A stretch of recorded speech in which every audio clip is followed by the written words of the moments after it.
no way that you can manipulate that window wasn't like it's handicapped us like it did. So yeah, it's tough, but Berta, we have him now, and I'm trying to get excited about the summer window and what can be done. It's going to be a tough window because unlike last window, we can already see that big players are going to move this summer where nobody moved last summer. I think maybe because the Euros. I think bigger players are going to move this summer, and there'll be a domino effect from that. We've seen things about Rodrigo. We'll talk about him in a second. We know Gyökeres will move. Probably Sesko will move as well. We're seeing Reinders possibly moving. Wirtz is going to move. So this is going to be a big summer where I would imagine that everybody, City, Liverpool, Arsenal, Chelsea, Villa, Newcastle, Man United, are all going to go out there and spend big.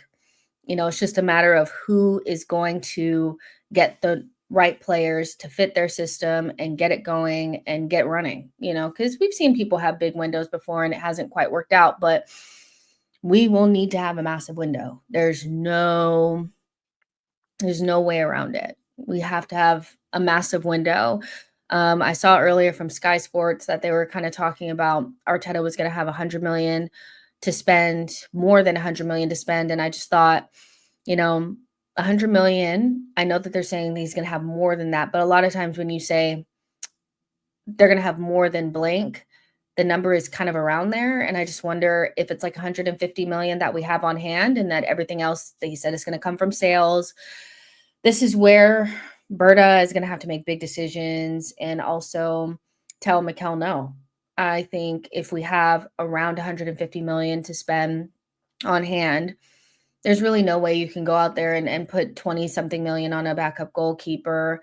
I think they have to be really careful about what kind of defender they get as well. I know that we were in for Højlund. It looks like he's going to Real Madrid, but that would have been a 50 million pound release clause. I know it didn't have to be paid up front, all of it, but 25 million of that would have had to have been paid up front right now. And so when you're talking about a window where we've already spent 50 million on Zubimendi, and then you would have spent 25 million on Højlund potentially right off the bat, and then 20 something million on a goalkeeper, that's 100 million outlay before you've even gotten to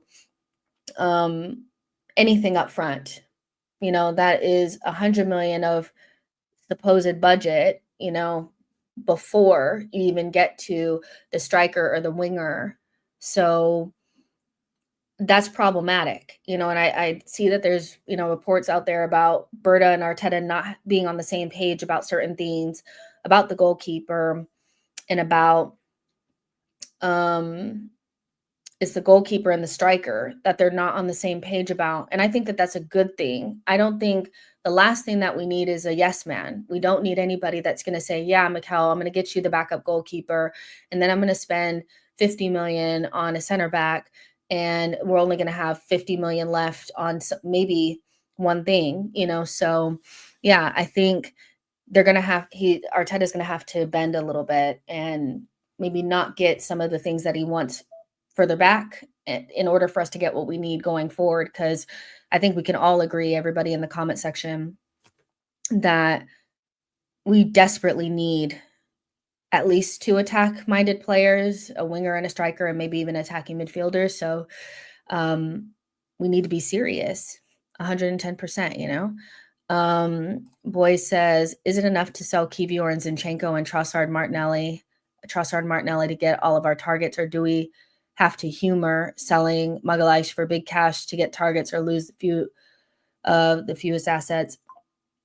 Yeah, I think I get what you're saying. And, looking at the numbers, you sell Zinchenko, he's going to be like maybe 20 million. I saw that they want him maybe 30 million for Fabio. We always say we could sell about 100 million pounds worth of players, but it always ends up being less. I'm hoping that Berta can do more, but we're going to get like pennies from Nuno. pennies from Sambi probably. We can't sell Jesus. It's going to be difficult to sell Reese Nelson because he's been injured all this time. So it really is going to come down to like Zinchenko, whether or not we sell Kivior, and what we do with the Martinelli Trossard situation. I do think there's a situation there. I do not see a world where we bring in a left winger and both of them stay. Trossard in contract negotiations now, advanced contract negotiations now, per certain reports. And then you have Martinelli, who's young, and could potentially still be something depending on who you talk to. So I think Arsenal will have to, make a decision. But I hate the idea that we have to go into every single window feeling like we need to sell to buy, but I think that's just kind of where we're at. So we'll see how it goes. Ali says Sesko, Williams, Rodrigo, Zubamendi, Aït-Nouri, Juan Garcia will win the league next season. Usopp says we shouldn't need to sell big players to buy. We have enough scrubs that we can sell. I feel like we need to see a big difference between Edu and Berta here. Now, Arsenal didn't get rid of Edu on their own. I don't think that's how it happened. I think there was a big blow up last summer between Mikel and Edu, which led him to dump us in November. Had Arsenal let Edu go, he would have left either right after that summer or in January or in this summer, because having somebody dump you in November when the January window is coming up, to me is an indication of a fracture and a person that told them to fucking kick rocks and he just dipped out. So they were not probably going to go into the summer window with anybody outside of Edu. But if you're going to go out there and get somebody with such experience, you are going to want to see a difference between Berta and Edu and how our window unfolds. I think we're going to want to see players come in early so that they can be a part of preseason. And you're going to want to see better sales. If we're in the same situation where we're going to really struggle to get at least 20 million for Zinchenko, we're going to really struggle to get rid of Fabio Vieira, going to really struggle to do certain things, then I'm going to be worried. But getting like 20 million for Zinchenko, getting maybe like, I think we should sell Kivior, by the way. I said that before. I think it still remains. He should probably be moved on. Especially if we're going to get another defender, move him on, try to get as much as you can back for him. Yeah, we're going to see whether or not we have the right sporting director or not this coming window. I think is a good opportunity for him to really put his stamp on it and not have the Arsenal fan base hate him like right off rip. John says, I disagree. We have money and I'm pretty positive about the quality of the links coming out from the club. Bulgarian says, either way, the club will have no excuses if we fumble a third transfer window in a row. Time to deliver. Brap says, I think Edu was getting less control and left. I mean, that's pretty well documented, despite there being so many people that are thinking that he just got a better job and just dipped. Like, I don't think it, because you wouldn't have dumped us in November just randomly like that. He is an invincible. He's a man of the club. When people just dump you and leave in the middle of the night, pack their shit in the middle of the night and just leave you there, it's probably because they weren't fucking happy, So I'm expecting to see a big difference between Edu and Berta. I would, that's what I'm expecting. John says, I can see Martinelli going if any first team players leave. Dr. Omizia says Gyökeres, Sesko, Eze, Rodrigo, Nico Leao, Hoyson Hato, Garcia, and maybe Santos would be a perfect window. Yeah, that's a lot of players, though. You're talking like 1, 2, 3, 4, 5, maybe 6 players. So we'll see. There's definitely, some things in there. Because we know for a fact Arsenal want to go for the striker in the left wing, and that they want to get a backup goalkeeper, and then they want to get a defender. Those 4 things, I think, for certain get done. Zubamendi's already done, so technically Arsenal would probably want to be done there, but I still think another player coming in hinges on whether or not they re-sign Thomas Partey. And if they don't, they'll go out and get another player. Now, should that player be another DM? I think the fuck not. I think having Declan Rice, bringing in Zubamendi, and also having Miles Lewis-Skelly, who is already a natural, DM slash CM, it makes absolutely no sense in my mind to replace like for Thomas Partey if he were to move on. If he doesn't sign a contract extension and he leaves on a free, that is the perfect opportunity if you wanted to replace a midfielder to buy an attacking midfielder or somebody that's a little bit more attack minded to balance out our midfield options. Our midfield options over the last couple of seasons have been very DM heavy. Not a lot of attack that we can rely upon, but a lot of good quality in those DM positions, whether that, is Partey and Jorginho, you have Declan, Jorginho, Partey, like there's been a lot there, but we've seen that we had Fabio and Emil, and we didn't think that was good enough, in terms of like depth options. And then they completely got rid of those. And then we basically had nothing because we basically had a 17-year-old and we're like, okay, can you save us? And like, that's not good enough. I would love for us to rebalance our midfield options. I've been screaming about this for a long time, that we just lack very simple profiles that most teams have in their midfield arsenal, if you will. But we just neglect to get those profiles because Arteta's obsessed with DMs and box crashers. DMs and box crashers, DMs and box crashers. We don't have ball carriers. We don't have a deep line playmaker really, except for Jorginho, but he's like on the way out. There's just certain things that we need. We don't have a number 10. We have Odegaard, but we know that he's kind of shifted on to being more of like an 8. So we need more profiles in there. I would be disappointed if Thomas left and we went and got Thomas Jr. Go get somebody that can add goals from midfield. I like the idea of El Canus. I think he's a really good option, especially when you watch his comps in particular. You see how he could potentially fit in on that left-hand side. You can see it. And he's not necessarily a goal scorer, but he's a playmaker. And that's something that we lack, especially against deep blocks. He's Premier League proven. He would cost 22 million or something like that. To me, that's a no fucking brainer.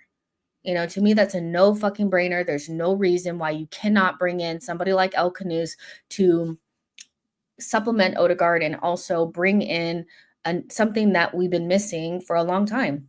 I don't see why we wouldn't do something like that and why we'd go out and get another DM. Why the fuck would you get another DM when you just got Zubamendi? Don't do that. If you're going to replace Thomas, replace that midfielder with a different profile, man. You must, you need to do something different, And Blue talking about looking forward to seeing Max Dowman. I'm seeing a little bit too much of a 15-year-old. And as excited as we will be about Max Dowman coming through, I just feel like Arsenal almost rely too much on these future wonder kid types that come out of our academy. We put a lot of stress and a lot of pressure on Miles Lewis-Skelly and Ethan, and to a certain extent it's worked, but I do think they should not be further away. I think Ethan in particular needs more somebody else to supplement for him so he can really grow into the position. I think there's a gap there, but the idea of this 15-year-old coming in scares me because Arteta gets scared when we're under pressure and then stops using these players and doesn't trust them. And I get that, but then you start to overplay the players that you have, or then we have to see a lot of Marino, or we have to see Kai in midfield. And I would just prefer that to be a player that's already ready to go. And then if we see Max Dowman and Ethan at certain points, it's fine. But, it's just too much. It's this 15-year-old. Why am I seeing him? Why am I seeing him? Like, I don't want to see him, In fact, he should just go to the under 21s and just chill for a little bit, But I think the reason why we get so attached to these younger players coming in is one, because it's our the fabric of Arsenal and we love a Highlander, but Arsenal don't buy the players in those positions and they happen to play in those positions. So then we're like, we'll put Ethan in, we'll put Ethan in, we'll put Max Dowman in there. You should have, hello? Like, no, how about Arsenal buy an El Canoes type player, or, you know, go and get a Javi Simmons type of player and just like do what you're meant to do, you know? I don't understand why that's never the option. Stop buying left backs, stop buying DMs, and stop buying fucking goalkeepers and go get an attacking midfielder or an eight, a normal fucking eight, not a DM that you're trying to make into an eight, not Marino Havertz, go get eight, like just do that. Why can't you do it? Um, the Arsenal perspective says we need to swell our squad for next season. Serious additions in terms of numbers is needed to this admitted thin squad, between 3 and 5 additions. I think we'll get probably 5 players, like one of which will be a goalkeeper. So 4 outfield players, one of those will be a defender. So, and you already got Zubimendi. I think what we're looking at now is when we talk about forward additions, it's going to end up being the winger and the striker. And then if Thomas Partey doesn't resign, then they'll try to get a second one. I think the second midfielder definitely is 100% tied to whether or not Thomas stays or not. But like I said, I would really love Arsenal to ditch this idea of bringing in a like for like person. What is this obsession with having Thomas Partey, a younger Thomas Partey, and then a younger Jorginho, and then Declan? Like, are you allergic to an 8? Are you allergic to a 10? Like, are you okay? Arteta, just bring one in. Boy says people being so desperate for Dowman to play is proof positive that we goofed our recruitment in the summer. That and the fact that Marino is playing center forward now. Got to talk about that too. Jacob says, "What's going on with Gabriel Jesus? Is he gone in the summer? He tore his ACL. So that's like a 9-month thing." I had retweeted yesterday because I had saw like the like old tweet of one of those, accounts with Jesus scoring that hat trick. And that was in December. And I was like, that felt like years ago. Jesus scoring that hat trick against Crystal Palace genuinely feels like years ago.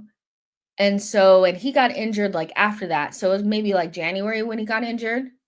So as he got injured and we still could have done something in the window, I remember he got injured and we were like, well, the window is open, so we should be fine. And then we didn't do anything. So what? January, February, March, April, May, June, July, August, September. So we're talking September, come back. And when I say come back, I mean like start training again. And then just in time for him to get fit enough to get sold in January, because he'd be earmarked as our sale in January. I would have him down for a sale. Like, you guys know, I've been on we need to move Jesus on for a while now. And because I didn't want this to happen, for him to get injured, and then we're desperate to move him on, and then we can't. So, it stresses out our ability to like do things in the summer. And that's the exact scenario that we're in right now. He's one of our highest earners. We can't sell him now. The soonest we'll be able to probably sell him is in January. So yeah, I like Jesus. I get the nostalgia around him. And when he first came in for this first couple of months, that was a great signing for us. But goodness me, I mean, how many times do you need to see somebody get injured to know that he's just not going to be somebody that we can rely upon? So yeah, he's got to move, man.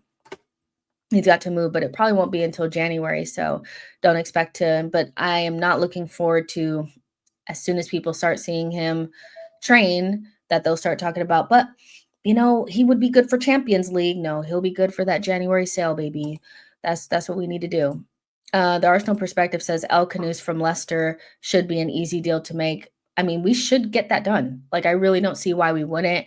If there's like literally no downside to it. He's cheap. He's Premier League proven. He quite literally plays in the position that we need somebody to play make in that position. He's young, so if it were not to work out, we could move him on quickly. There's no reason not to do that deal. Where maybe a Xavi Simmons would be prohibitive because of the fee and maybe like fear of it being Bundesliga tax, whatever. There'd be like no reason not to get him, So yeah. Valeria says, would you consider a deal for Rodrigo? There have been rumors that he is unhappy and is for sale in exchange for a subsidized price for Saliba in the future. Well, I'm not doing no future deals for nobody because when Real Madrid come knocking, I want them to have to pay as much as possible. But in terms of the Rodrigo thing, I personally think Rodrigo is the level of talent that whether or not he's the perfect, like kind of like the perfect profile, because I've seen people saying, well, he's not a touchline winger. He has the level of talent that you change the system for. I don't think that, he's like the kind of Nico Williams type of left wing or, whatever. But the level of talent there is so special that he would literally change, kind of like an Alexis type signing. I just think you just do it and you make it work rather than, but does he fit the system? I just don't think that Rodrigo's the type of player that you're talking about. Does he fit the system type of bullshit? He's been in a winning side. He has loads of talent. He's creative. He can score goals. Him and Saka would be a really good wing pairing. He can also play false nine. He could probably play in the 10. I don't think there's any downside to signing Rodrigo and pushing for somebody like that. That would also make me a little bit more comfortable with getting somebody like Sesko. My biggest pushback on the Sesko thing is a raw winger and also a raw striker is an excuse for Arteta to play Havertz next season. And Arteta will use any excuse to play Havertz and to make that work, despite knowing that he needs better attackers. If he gets a Sesko, he'll be desperate to play Havertz. But if you have Rodrigo, that'll make you happy. But if you have kind of like a raw winger that needs time to adapt, trust me, I'm looking at Nico Williams right now. He's probably going to need a lot of help. That child has not left Spain. He's been at Bilbao like his whole life. He is going to struggle to adapt to the playing style of the Premier League and also just to being away from Spain. So having him plus Sesko, who we already know is like kind of like a raw talent or whatever, I do think would be a little bit risky. But if you have a Rodrigo, somebody that's just going to instantly come in and not have any problems, I think he just steps straight in and makes us better. That would kind of lessen the blow of having like a more project like striker, if you will. So yeah, I really would love to get the Rodrigo thing. Like I think that would be a great signing for us, a trajectory changing kind of thing for us. But I don't know if Arsenal are willing to do that. I don't know. Brian says, honestly, I'm tired of Arteta, the deflecting and lack of accountability, lack of trophies, the fanboys who think Arsenal challenging for a title is a miracle, the endless directionless journey. Look, listen.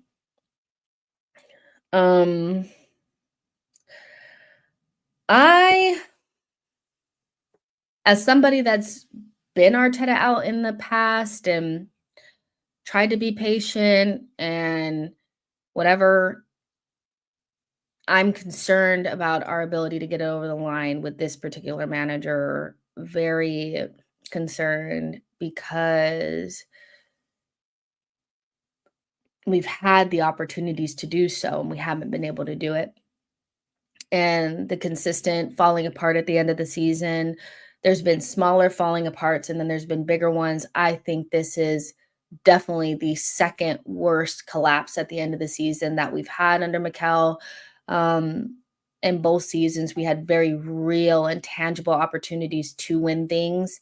This season, it was Champions League. Last season, or the last season I was talking about was the Premier League when we were way ahead and then decided we couldn't beat West Ham, we couldn't beat Liverpool, and then we couldn't beat Southampton. So I'm concerned because I'm not sure that it's just a talent problem with him.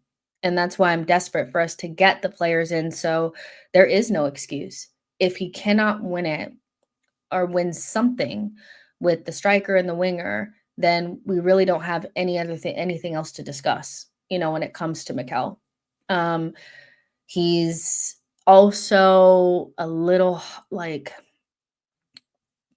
a personal thing for me is he's just a little hard to get behind when he just never loses graciously. And most games that we lose, especially when we're under pressure, he just has this nasty ability to be very unlikable, and like you said, lack accountability. And I just want one time for him to sit up there in the press conference and not have something that people can clip up and talk about for days where he looks deluded and insane. We were not better than PSG over both legs. We didn't deserve to go through.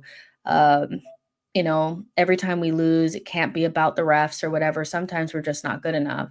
And this season, in its entirety, we have not been good enough. We've been really poor for a while now, and we were just about holding it together, and then we collapsed.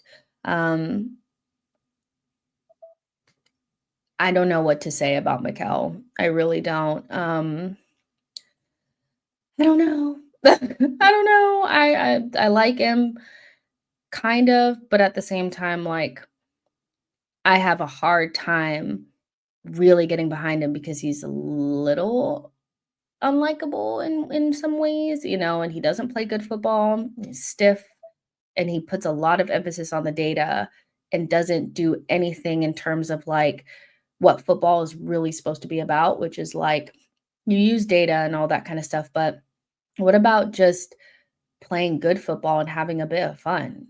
What about letting your attackers attack? What about, scoring lots of goals and playing the Arsenal way? I get that we wanted to be more stable at the back, but we've been stripped of anything watchable for a long time. And so it's a tough one with Mikal. I think he really needs to win something, and he's been overdue. Like he's overdrafted when it comes to needing to win things. He should have been winning something 2 seasons ago. I know people were like, this is the season. Now people are doing next season is the season.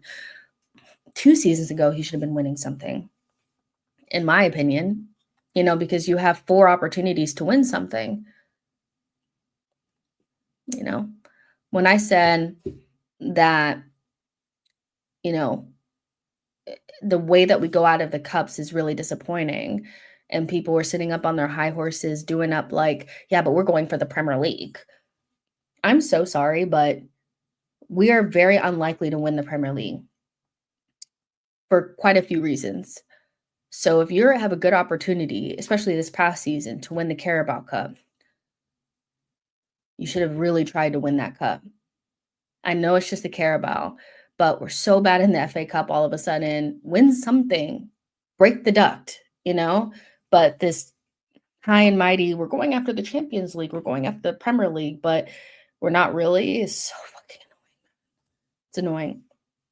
One thing I really want us to focus on is seeming lack of respect in the cup competitions. What needs to happen from a squad perspective for us to be better in the cup competitions?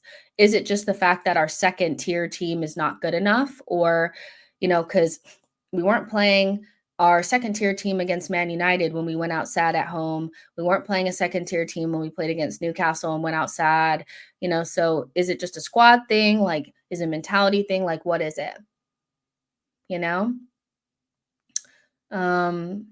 What is that? Because there has to be a reason. And it's been under Mikel this entire time. He's never reached a final outside of his first half season.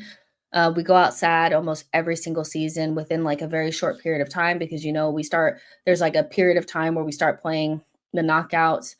Not really the knockouts, but like the kind of like middle-ish rounds in the Carabao Cup and the FA Cup, and we seem to always go out around the same time in both. So what is it? What the fuck is it? Come on. Why can't we win something. I get the Premier League is really tough because we're usually going up against City. I understand that, but I don't really understand what's going on in the other competitions. Um, Saida says, ultimately, if there's an objective and you constantly fail to meet it, then your job should be on the line. Arteta has only achieved this objective 1 out of 5 full seasons. Ben says, Jessica, you talk about the wage bill. Some of the contracts we put players on is scandalous. Yes. I can get into that in a sec. Boy says Arteta needs to be comfortable with rotation. If he wants to win a trophy, he always runs his best players into the ground 4 matches before a major tie. I think that's a really good point, and I feel like it's something that we've been talking about for years now with Mikel, and it's always, well, our squad is not big enough. Well, why isn't our squad big enough? Like, you've had multiple opportunities, and it's one thing that the squad are always thin, but there's usually like 3 players or so that are completely iced out until Arteta's super desperate, and then they're not in the squad, like, they're not really invested, and I can't really blame them. I can't blame them for not being invested in things that it's like, "Oh, well, he'll play anybody," he'll play, you know, his he'll play his kid left wing before he puts me out there, so why am I gonna be interested in playing in this dead rubber or in this game, whatever, So, um, with so many games, and, he said that in a quote that, I mean, this was like my head was just like spinning when went in that press conference and then started talking about they knew that the squad was really thin and they knew that certain players were going to get injuries because he was going to have to run them into the ground. And I'm like, so then why the fuck don't you use Zinchenko? I know that we've pretty much sequestered Zinchenko into the non-usable category, but surely you could have used him in midfield at some stage, before the 7-1. I'm not talking about in the biggest games of our season, but just to give so and so a rest or to be able to break down a deep blocker or two, you know. Why did you run MLS into the ground? You could have used Tierney, you could have used Zinchenko as well. It just seems to be like this thing where we actively collapse our season by not utilizing the squad to its fullest. And then there are fans that will sit there and say, well, so and so is just not good enough. They don't have to be good enough for us long term to play a cup game or to come in for 20 minutes so that so and so and so and so doesn't have to play full 90s, when we're already winning. There just needs to be way more rotation. 110%. More rotation. Chemist says winning a Carabao would have massively eased the pressure on Mikel and the squad. I think these collapses are a result of the team not having experience in making it over the line.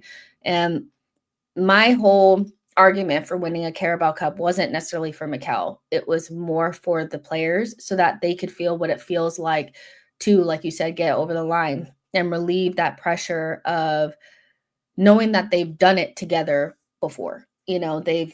They've done what they needed to do, and it's a small one, but small wins turn into big wins over time. And I think constantly failing, because that's what it has to feel like, no matter how you shake it up or how you change the narrative in your own words or whatever to we're making progress. Ultimately, these players will feel like, I think they will feel like they failed, in some regards. So winning the Carabao Cup or an FA Cup was more for the players, for them to feel what it feels like to win with each other. And a lot of them do lack experience winning trophies. Saka's never won anything in his career, and he's our main guy. So your main person that you're relying upon to be your guy hasn't won anything himself. When we won the FA Cup, he was not even really in the team for real, so it'd just be nice to do a little something, something, and if you can win an FA Cup with the team that we had when he first came in, then surely you can win something with this team, you know? Um, Let's see. Keto says, "Man, Jess, I rock with you, but I feel like you're tripping the same team with the same injuries and the same lack of investment. Do you genuinely believe another manager gets us a trophy this year?" Um, Manchester United have won several trophies, and we wouldn't take really any of their squad. Even with our beatdown squad right now, um, it's still better than what they have, and they've been able to win things over the last couple of years. Um, I just feel like we've tried to convince ourselves that the injuries and, you know, the lack of investment means that we cannot win a trophy in any capacity, not even get to a final. Even ask yourself that, like, even if you I'm not just talking about the Champions League and the Prem, I'm talking about the small domestic cups, you know? That's all I'm saying, and again, once it's over multiple seasons, because it's not just this season in particular. If this was the only season that we've seen under Mikel where we didn't get to a final and we didn't win anything, then we could really look at the injuries and say, "It's just the injuries," it's fine. But when it's been 5 seasons, it starts to become less about the individual seasons and becomes a pattern over time. And that's why I think, like, I'm less inclined to really dig into the context of this particular season because I have 4 other seasons to look at and say, "Well, even when we had our players, we couldn't get to a final." Even when City weren't, were way behind us, we couldn't get it over the line. Even when this happened, we couldn't get over the line. So, I get what you're saying, but I think people wanna take every single season, break it down minute by minute, into bad call from the ref, every single time, take every single injury and say, "That's the reason." But we've had 4 seasons now of not even getting to a single final and not looking like getting one to one either. And that's why I can't just look at this season by itself. That's all, but I hear what you're saying. Europa against Villarreal, where we needed to beat them at home and failed to, is another example of a typical game matching the pattern. Blaze says City have also injuries and they could end up season with a trophy in the FA Cup. Taryn says ICE held Jess captive for 12 days. No, it's for those of you guys who are just joining. Um, I actually got a new, if you guys follow me on Instagram, which you should be, I got a new agent, and my agent actually, as literally as soon as we signed, got me a lot of work in a short amount of time. And so, at that period of time, like when I was getting work before, I would like move my work around and stay up really late so I could make sure that I'm watching Arsenal and being obsessed with Arsenal and putting my work kind of like second, and like I was getting it done, but honestly, this season has made it really easy to get my work done and like really focus on that and focus on the other content that I make because I was having a really hard time even just stomaching a 90. Since about December, I've been like mentally checked out and I tried to push through for you guys, but mentally, I am just out of it. If we didn't have the games against Real Madrid, I would have been fully checked out even before that. So we just happened to win those games. And then all of a sudden it was like, okay, we can do something. But this season has been so draining.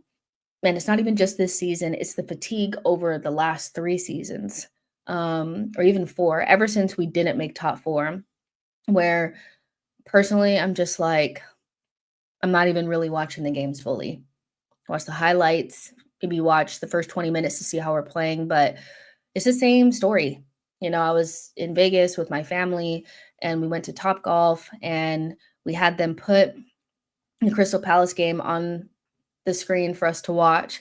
And I was like, I'm in this nice sunny Topgolf with my family and I'm fucking watching Arsenal shit the bed against Crystal Palace. What the fuck am I watching this for? And I'm not a fair weather fan, but there's only so much bullshit you can fucking take. And I can understand more if this was a singular season, but every season we collapse right at the end and it's really poor. When I told you guys weeks ago that I was concerned about us making top 5. You guys rubbished me. You said, "No, Jess, you're just being dramatic." It's still not it's still not we're not qualified. It's still not set in stone. We have to win a game. We still have to win a game. And I was like, "Oh, well, we play Southampton on the last game of the season. Do you actually trust this team to go away from home against Southampton, a team that we consistently fuck up against and win away from home under pressure? If all the games are going on at the same time, there's no Marino, there's no Trossard, we're kinda ran through, all the games are going on at the same time, and we desperately need a win, and all of a sudden Southampton become Bayern overnight, and Ramsdale decides that it's his fucking cup final, and he starts playing like Neuer. You think I'm gonna be sitting there watching that game? Hell no. Hell no. They do not have any more games from me. They are overdraft. They are overdrafted, and now I'm like, I don't know what game it was in particular, but there was a game where I just said, "I can't. I cannot watch them. They're so shit."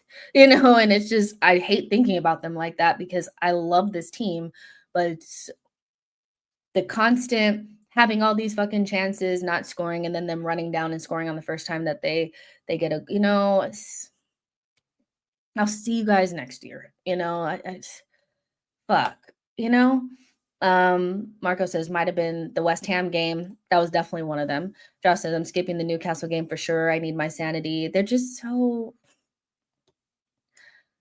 hard to watch. And I genuinely have not been I think, disinterested in Arsenal since the 2 years leading up to Arsenal's sacking.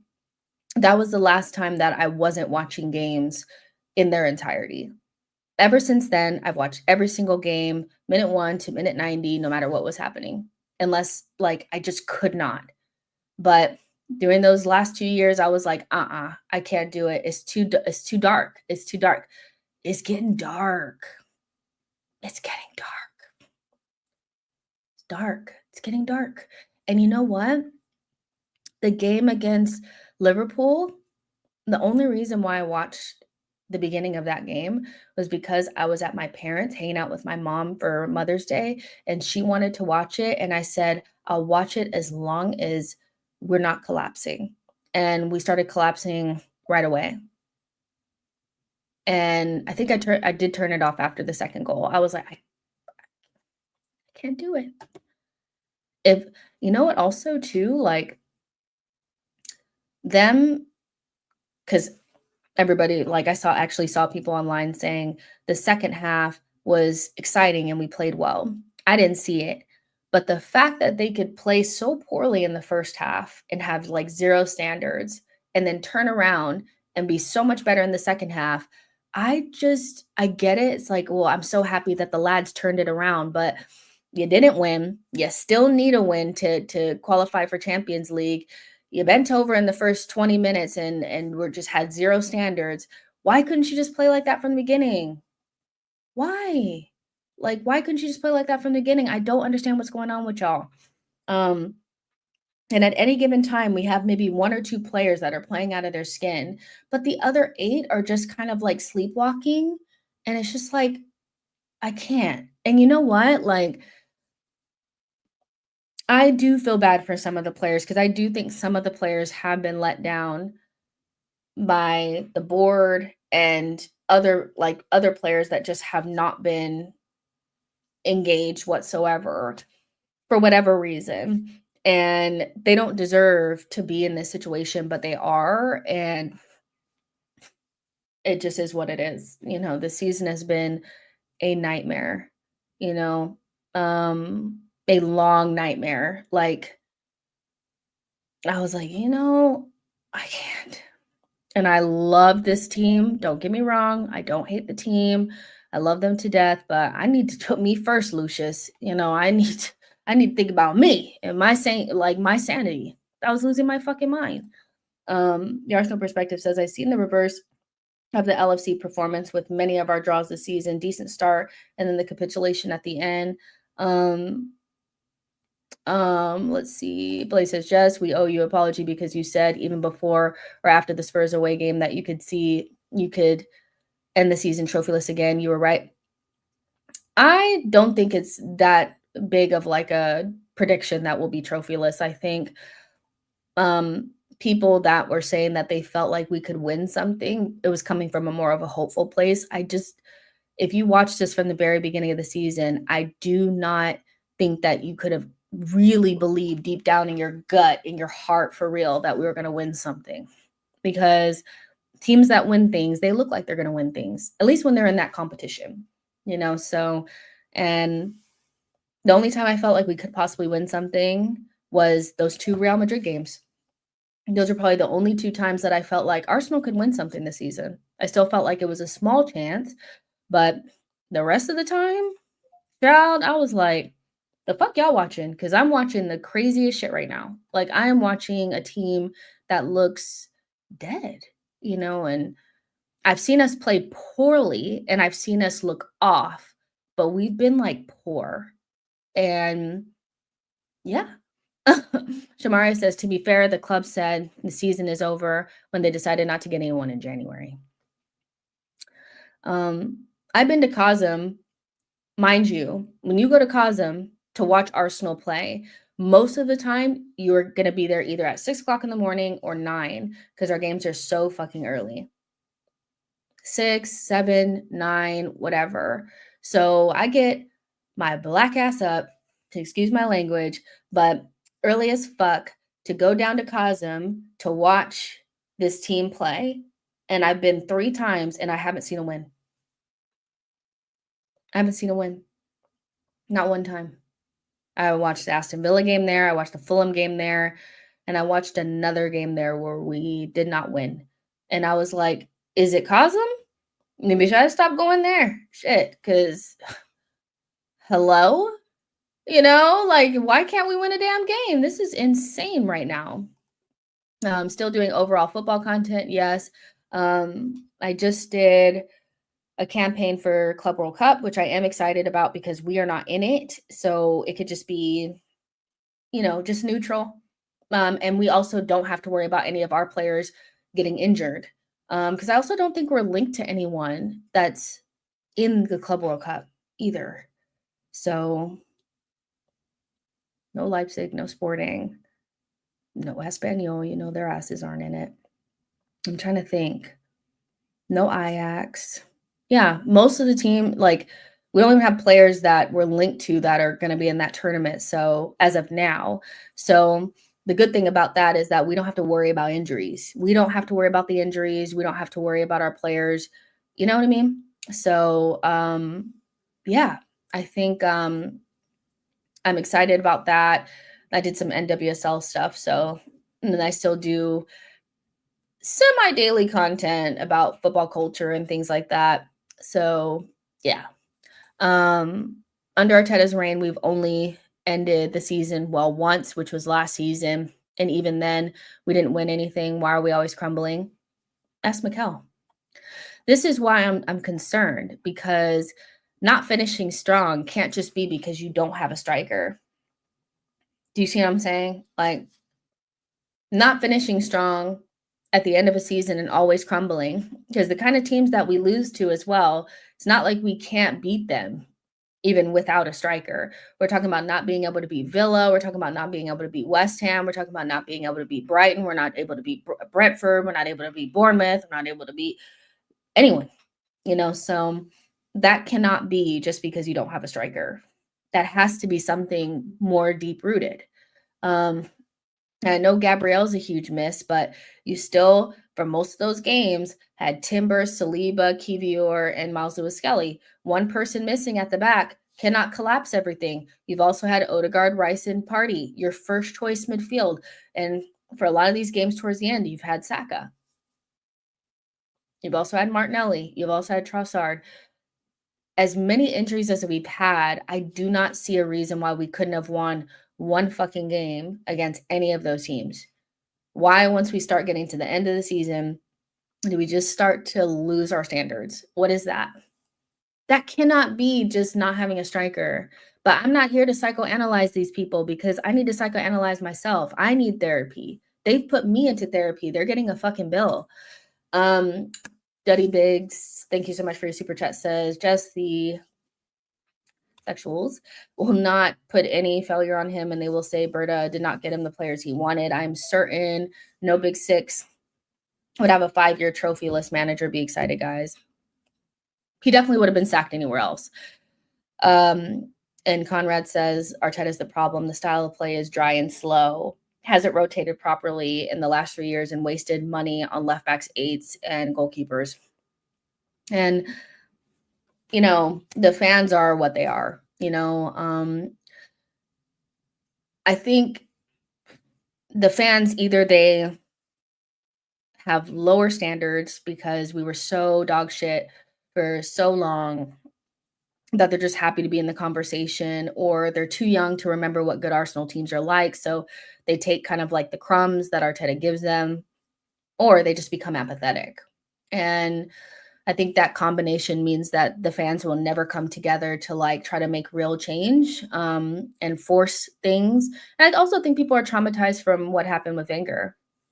I do think people are traumatized from how he was, you know, shoved out, and, you know, our greatest ever manager has barely comes to games, you know, because the hurt is real, you know. So those are just reasons, you know, they're not excuses, but they're just reasons why I think it'll always be difficult for us to come together and say this is not good enough, you know. It's always going to be some other shit, you know. On the style of play though, that must change next season. It cannot stay the same. This season has been okay, Herbert Chapman, sorry. I'm sorry, Terrence Tibbs. My bad. You're right.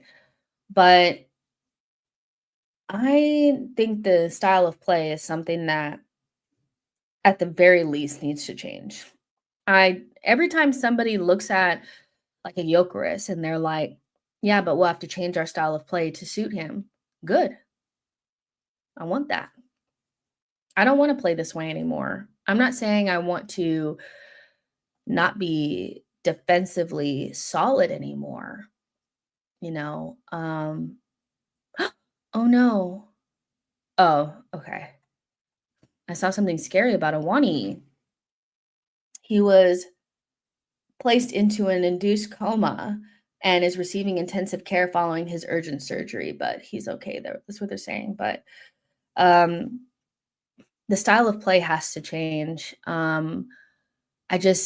we really going to play this way, Mikel? Is this really the football that you promised?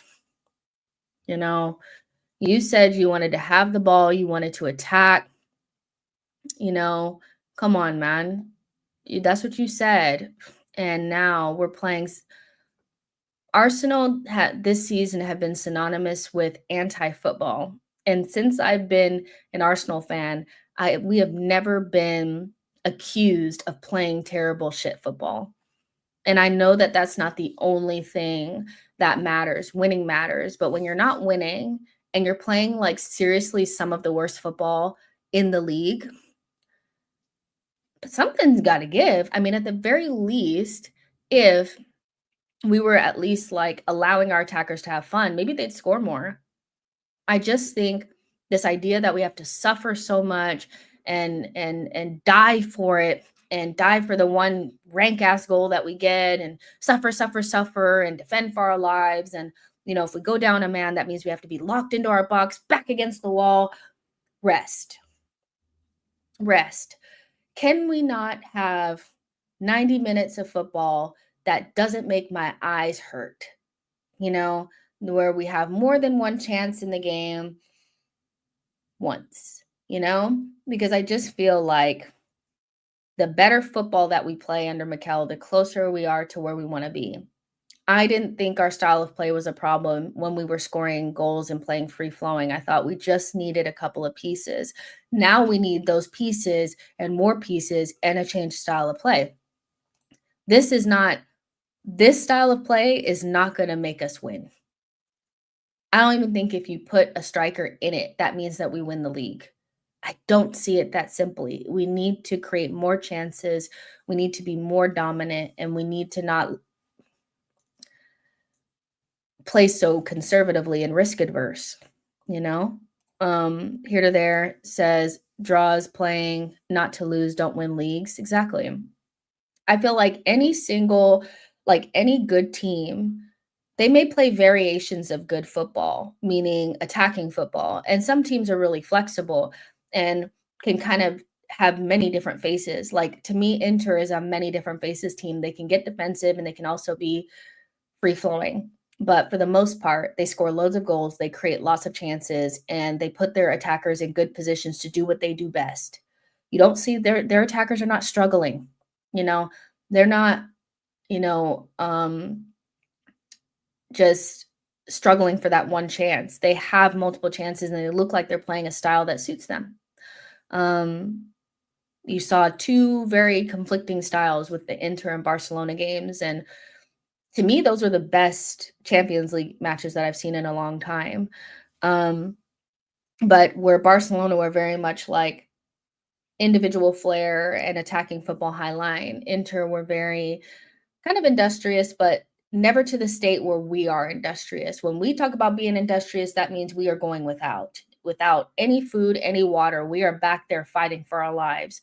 And if the template is to be a flexible team that can be more attacking and also can go more defensive, Inter is who we want to be under Mikel. And Arteta cannot get to that stage. It's so negative and so risk adverse. Um, and I don't think we can win anything being, you know, so rough, you know? So, yeah.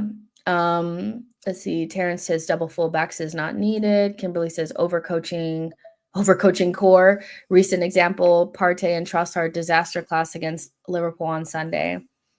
Mata says not going to make us win and won't grow the fan base either. The football looks like shit. Keenan says, we don't play the high risk, high reward passes. This is why we don't win. We literally limit our own ceiling offensively.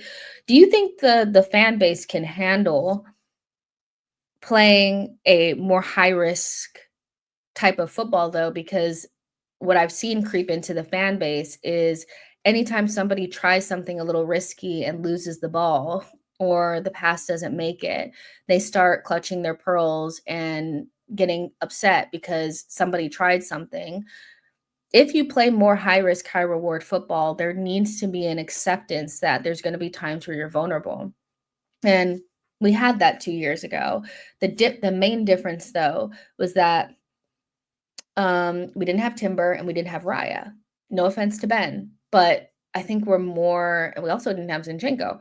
So we're more solidified. We have better athletes back there. We have a better goalkeeper. So I'm not quite, and we also have Declan, which we don't use him for what he's meant to be used for. There's no reason why we shouldn't be able to play a more aggressive attacking style. But we just are so scared to lose the ball. And I don't think that it's the players are deciding to be risk adverse. They follow Mikel's instructions to a T. He is a control freak and he wouldn't have anybody playing for him that doesn't follow his instructions. And it's not the first time that we've seen us be this way. We've seen us be this way under Mikel pre the 2022-2023 season, where we asked why we never hit Aubameyang into space. Why are we passing it sideways and backwards? Why don't we create a lot of chances?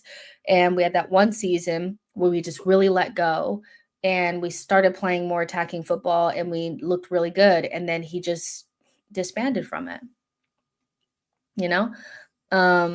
Arsenal Perspective says, so do you agree with Schmeichel that Arteta is a control freak?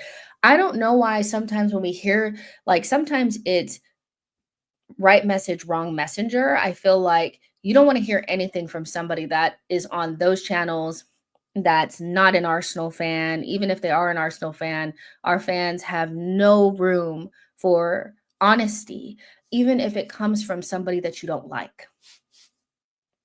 I don't agree with everything that's said about Arsenal. I think sometimes it's over the top and sometimes it's like narratives that have been built up online that don't really have much substance to it. But the control freak comment and the Neville comment about us going backwards that Arteta actually said as well. I didn't understand why Arsenal fans were getting so upset because I'm like, it's true. We have gone backwards this season. We're worse than we were last season. The stats say so, the goals say so, the points say so, the amount of wins say so, the eye test says so. We are not as good as we were last season. Like, we have gone backwards, and Arteta is a control freak. What's the problem? Like, I'm not saying he's a control freak also does not mean he's a terrible manager, by the way. But criticism of the manager always gets misconstrued into, so you hate him? So you want him dead? Oh, so you want to pull his hair out? Like, no, I don't hate Mikel. Like, no, I don't. Not first of all, we don't know him, so why would you hate him? But they weren't wrong. So what's the problem? I don't get it.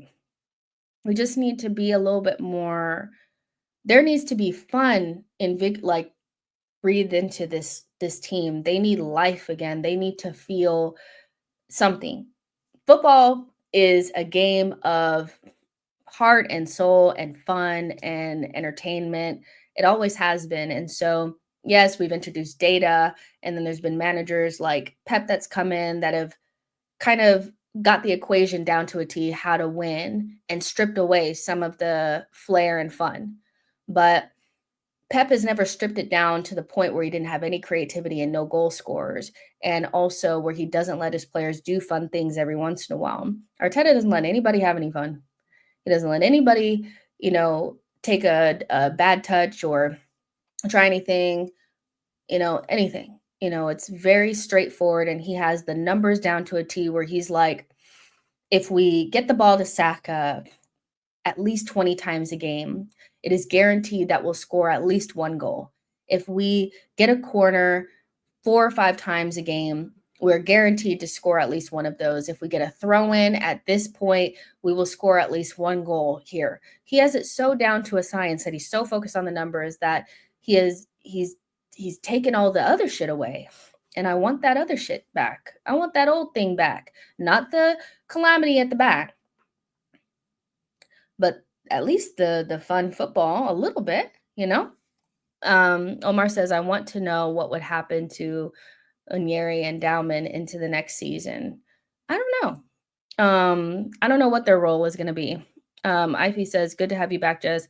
Do you think we'll return to the 2022-2023 football, or was that a season, an anomaly? I mean, I don't know. If Arteta, I think he's talked himself into this calculation mindset. So I'm not quite sure if he has the ability to walk it back. Because I also think he's quite prideful and has quite a big ego. So if he has to admit that this didn't work and admit that this didn't work, then, I'm not quite sure if he would do something like that. So I don't know, but he needs to let go a little bit for sure. And one thing I really don't understand is if you're going to be this shin kicking, off the ball, dual winning team, then why do we want to have the ball so much? I think a team that is desperate to have the ball all the time, like we are a team that wants to have possession. And white knuckles the ball so badly that because we're so afraid if we don't have it, we'll concede. If you're that type of team that feels like you need to have the ball, it makes you feel safe. You need better technicians. A team that wants to have the ball is going to have more technicians. A team that is less concerned about having the ball is probably going to have more off the ball players like we do. We don't lean into our strengths. We have a bunch of non-technical players that are much better off the ball, but we want to have the ball all the time. And then you wonder why we can't break down deep blocks. So I just want us to double down on something. If we're going to be this off the ball team, then we need to give the other team the ball, play on the counterattack, and bring in some fast players that can just run into the channels. And when we win the ball, we just kick it forward and run. We have 30% possession, the other team has 70% possession, and that's it. But if you want to do what you're doing now and you want to have 60% possession and you want to sit in the other team's half for the entire game and have to break down a deep block, you need to get rid of the shin kickers. You need to have more technicians. And that's the one thing that I think Zubamendi is going to bring in. I'm not mad at the Zubamendi signing at all.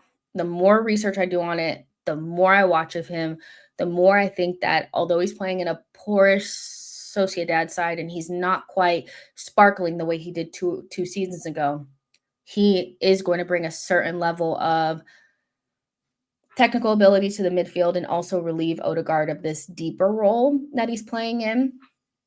And we'll have three midfielders maybe doing their jobs. It's going to change things a little bit. It's not all we need, but it's very apparent that we need more technical players in our team. We do. We really, really, really need more technical players in this team.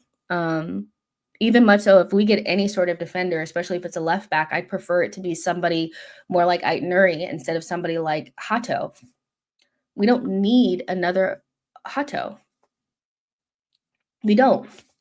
We have that.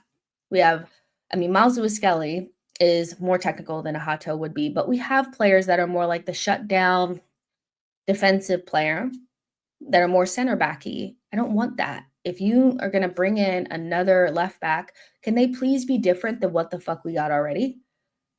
Bring in a technical player to play on the left, especially because our left back spends a million, like they spend all their time on the ball.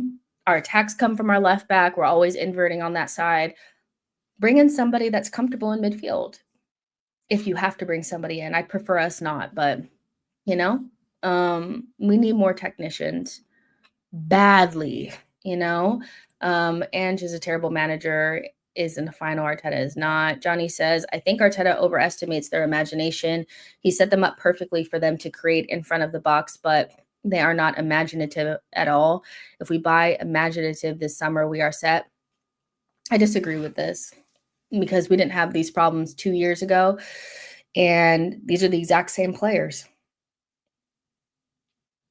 These are the exact same players that played in the 2022-2023 season, and we never complained about creativity. We never complained about imaginative. We never complained about the football not, having answers. We always had something going on. The only difference, the major difference is no Jesus. And I can see where that hurts us because he used to drop in and stuff like that. But the system for me is the biggest change. We don't play fast. We don't play 1-2 touch. We don't move. We set ourselves up in a way where all you have to do is just make sure that you can limit our access to central spaces and there's no answers. And if that's what you mean by, he sets them up perfectly, I don't think he sets us up perfectly. I don't. I actually very much so disagree with the idea that he sets us up perfectly. I think that if he wants to play this way, then he needs to get more technicians in. He must, he needs to get more technicians in so that we can break down the deep block, but sets us up perfectly feels, I think that would be a hard, pill to swallow to agree with that he has set us up perfectly. He's using all of his players to the best of their abilities. He is platforming them in a way that makes their strengths stronger and limits the amount of times that we see their flaws. I don't feel like he's doing that. But fairs, I get what you're saying, kind of. I don't think it was his fault that we didn't go through against PSG necessarily because we created enough chances and we didn't put it in the back of the net. But in the Prem, for sure, I do not see him setting us up properly at all. I don't think anybody is playing to their strengths or playing in ways that suit them.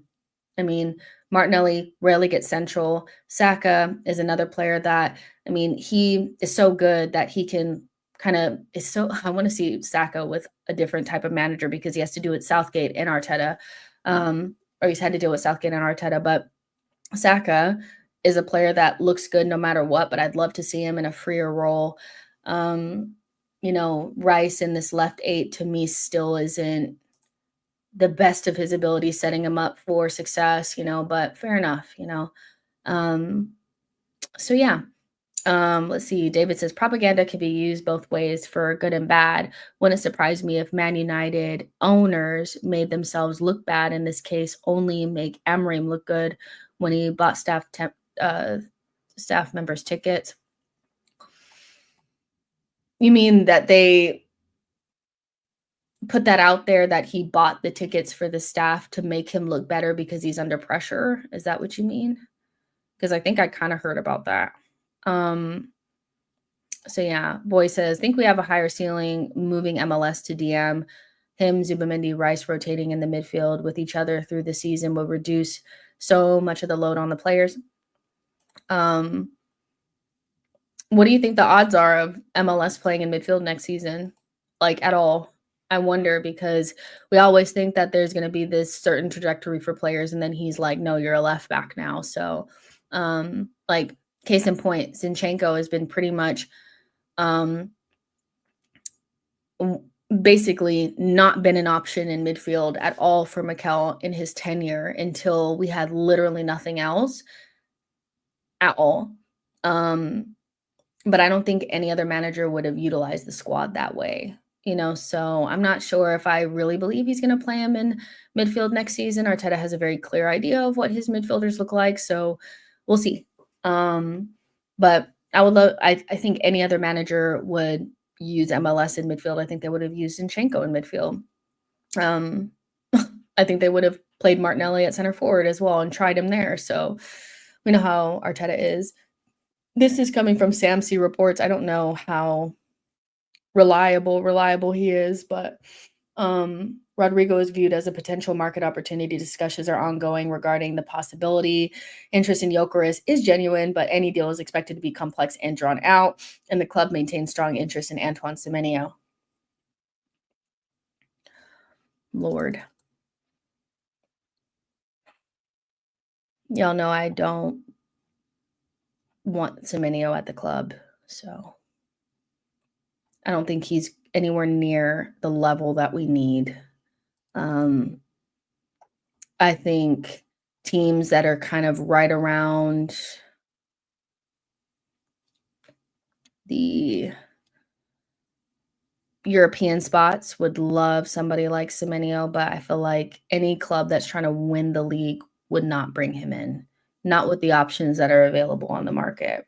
I know there's not a lot of them, but that just feels so low for us in terms of trying to get us over the line. Like when Arteta first came in, I would be like, yeah, Semenyo, yeah. But now, nah, it's a no for me. No. Shamara says that would be very underwhelming. Here to there says, why is Gyökeres complex? He has a manageable release clause. I'll be honest, I feel like the reason why it's gonna take us a long time to potentially get the striker done is because they don't agree on who they want. Arteta's obsessed with Isak, and I think they will fake try to get him. So that'll take the beginning part of the window will be all this bullshit about Isak. And then they will fight for longer around Sesko or Gyökeres because they can't agree. Arteta doesn't want Gyökeres. That's what the reports are saying. He would prefer Isak and then Sesko, but Berto would go get Gyökeres. I think Berta probably doesn't understand this way that Arteta obsesses over the perfect player. At Atletico Madrid, they shoot big and fail fast. And I feel like that's a better way to go about things. I think it's better to make a decision and then see if it works. And then if it doesn't, recalibrate and go in a different direction or try again. But Arsenal tend to hem and haw over what player they want. Then when they finally identify the player, it's been 2 years, and then they may get them, or the time has passed. And then if they don't get them, then they don't get anybody. And that's never how Atletico has worked. They have bought like 1 million strikers in a 10-year period.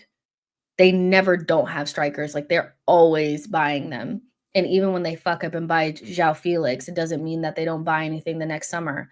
Um, I think Berta is the perfect person to try to get to a better balance of, "Yeah, we want this player, but we need to just move on from it and go to the next best option and get it done, and then if it doesn't work, then we'll just try again." But Arsenal are so, like, I don't know what hurt them, I don't know what signing it was that made them think that they just could not take any risks and they had to wait, and if they couldn't get the perfect player, then they don't get anybody, but that is just not how a top team is gonna operate, you know?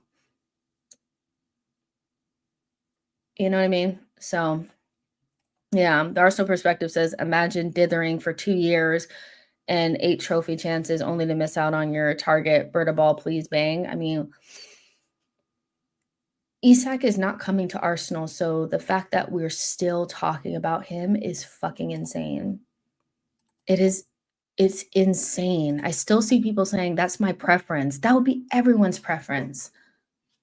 Almost 90% of Arsenal fans, if they had to choose blindly, regardless of availability, price, or whatever, and they had to just put their finger on a player and say, "This is the one that I want," 90% of us would choose Isak. But he's not going to be available. I just don't see a world where, one, Newcastle would want to part with him, whether they make it in Champions League or not, and two, that we're going to have the 150 million pounds available to us to bring him in. So I'm really kind of like, we need to move on from that and then choose quickly between Sesko or Gyökeres. They both have clear pros and clear cons. Clear pros and clear cons. They're gonna cost about the same. They're both gonna cost around 60 to 70 million. One is more raw and inexperienced, but 100% has a higher ceiling than Gyökeres. Sesko has the kind of potential to be top, number 1, number 9, top 2 number 9s within the next 2, 3 years. It's there. He has everything. He just needs the right coaching and time to develop. Then you have Gyökeres, that's more of an older option that you are gonna have to modify your system a little bit to get the best out of him. He's not perfect, he's not the best at heading. He plays in an inferior league, so we're not quite sure how it's gonna translate. But even if you have the amount of goals that he's gotten in Portugal, we would be shitting in high cotton. We would have a 20 goal per season striker, even if he only bags half of the amount of goals that he's been bagging in Portugal. You have, a true number 9 with experience coming in, with Champions League experience as well, not just experience, but Champions League experience. So, they both have pros and cons. Just fucking choose already. Just choose. Make a decision. Just make the decision and get it over with. Stop hemming and hawing. Stop, "Well, let's just wait and see if Isak is gonna be available." I'll tell you one thing for sure, he won't be available for us. Even if he does become available, he won't be available for us. Um, Anybody realize that they fucking hate us? Like, Newcastle hate us down. Like, they're no mm-mm. Um, I can't. Boy says, "People still talking about Isak are weird, very." I feel like they feel like they have better ball knowledge than everybody because 'cause they're like, "No, I just want Isak. I just want Isak." It's like, everybody would prefer Isak, but it's about who's actually available. The fuck? I'd prefer $1,000,000, but that doesn't mean it's gonna end up in my account. Like, you know what I mean? So, just choose someone. Just choose. Shamaria says, Arteta needs to get used to not getting what he wants, be prepared to work with Gyökeres." John says, "Gyökeres is the man Sesko has been playing hard to get for some time now." Also, I'd love to know in the chat what you guys think about who you'd rather choose between Sesko and Gyökeres. It's an ongoing debate online, and I think there's good pros and cons and debate about both.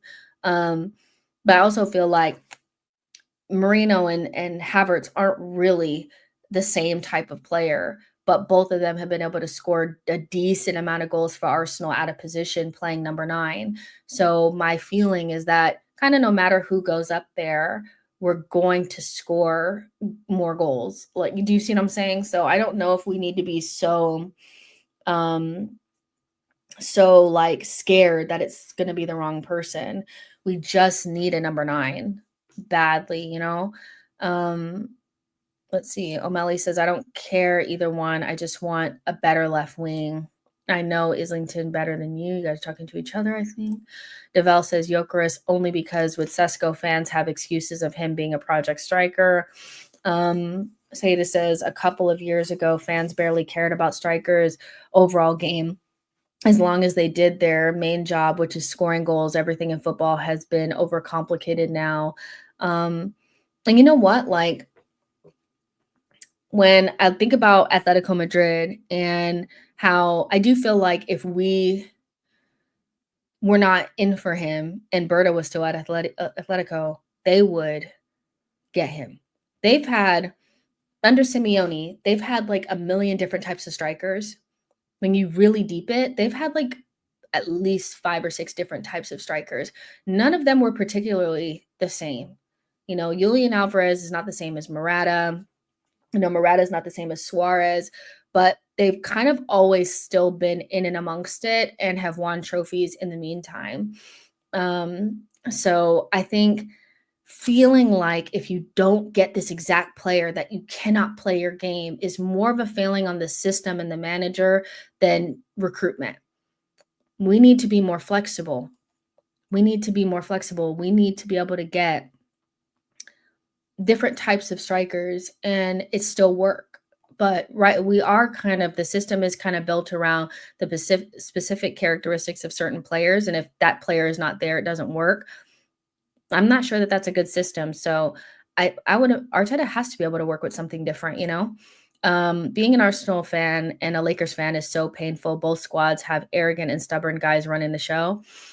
I dumped the Lakers like 10 years ago. I don't even fuck with them anymore. I can't. I will not be pained in that way. Arsenal perspective says Gyökeres as he is a more win now. Kimberly says Gyökeres, no more excuses for Arteta. Get ready for players now. If he can't win, still pack it up. And you know what? Like, I have no idea what you guys are talking about. Y'all are, I don't know what Terrence Tibbs and so are talking about, but is this like are you guys okay? Like, what's going on? Gyökeres 100, then bring in Rodrigo because he is now like a market opportunity, just like Krava. Listen, and we're not City, but so I'm prefacing this by we're not City, but just for the sake of argument, City, when they first were looking for a striker, they went for Harry Kane first, and they couldn't get him from Spurs, and then they ended up spending the 100 million Grealish, and then like the next summer they went and got Holland. And when I tell you there is nothing really similar between Kane and Holland besides they score goals, they couldn't be any different. Kane is probably the perfect option for a striker because outside of like not being good on transition, he's a good playmaker, he's a great striker of the ball, he scores a shit ton of goals, he's reliable. He's just a good strike. Like he's great, you know? And then you have Holland, who's a little bit more of a transition threat. He's not really that great on the ball. You know, he's not great in build up or hold up or anything, but the guy bags goals. City didn't decide not to go get a striker because they couldn't find somebody the exact same as Kane or they couldn't get Kane. They just went and got the next good guy.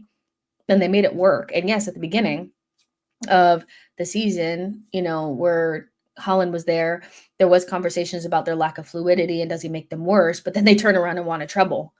So I do think that he was a big part of that because up until that point, they had been kind of sharing the goals. You know, they had very good groups of players that scored goals, but they really needed somebody that was just going to push them over the line, especially in the Champions League.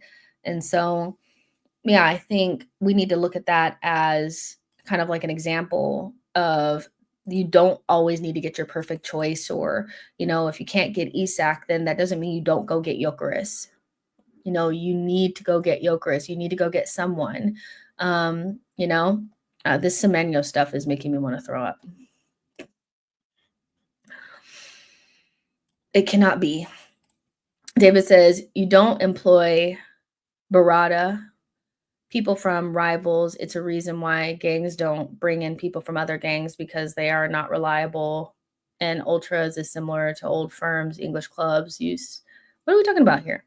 John says, I want to see Gyökeres, Odegaard, Saka link up. If Rodrigo comes in, we need to be winning everything next season. No excuses. Burmy says, whoever the striker is next season, as long as they can score against mid-low blocks, works for me. Arsenal Perspective says, using Kane as example there, Jess, all roads logically lead to Gyökeres.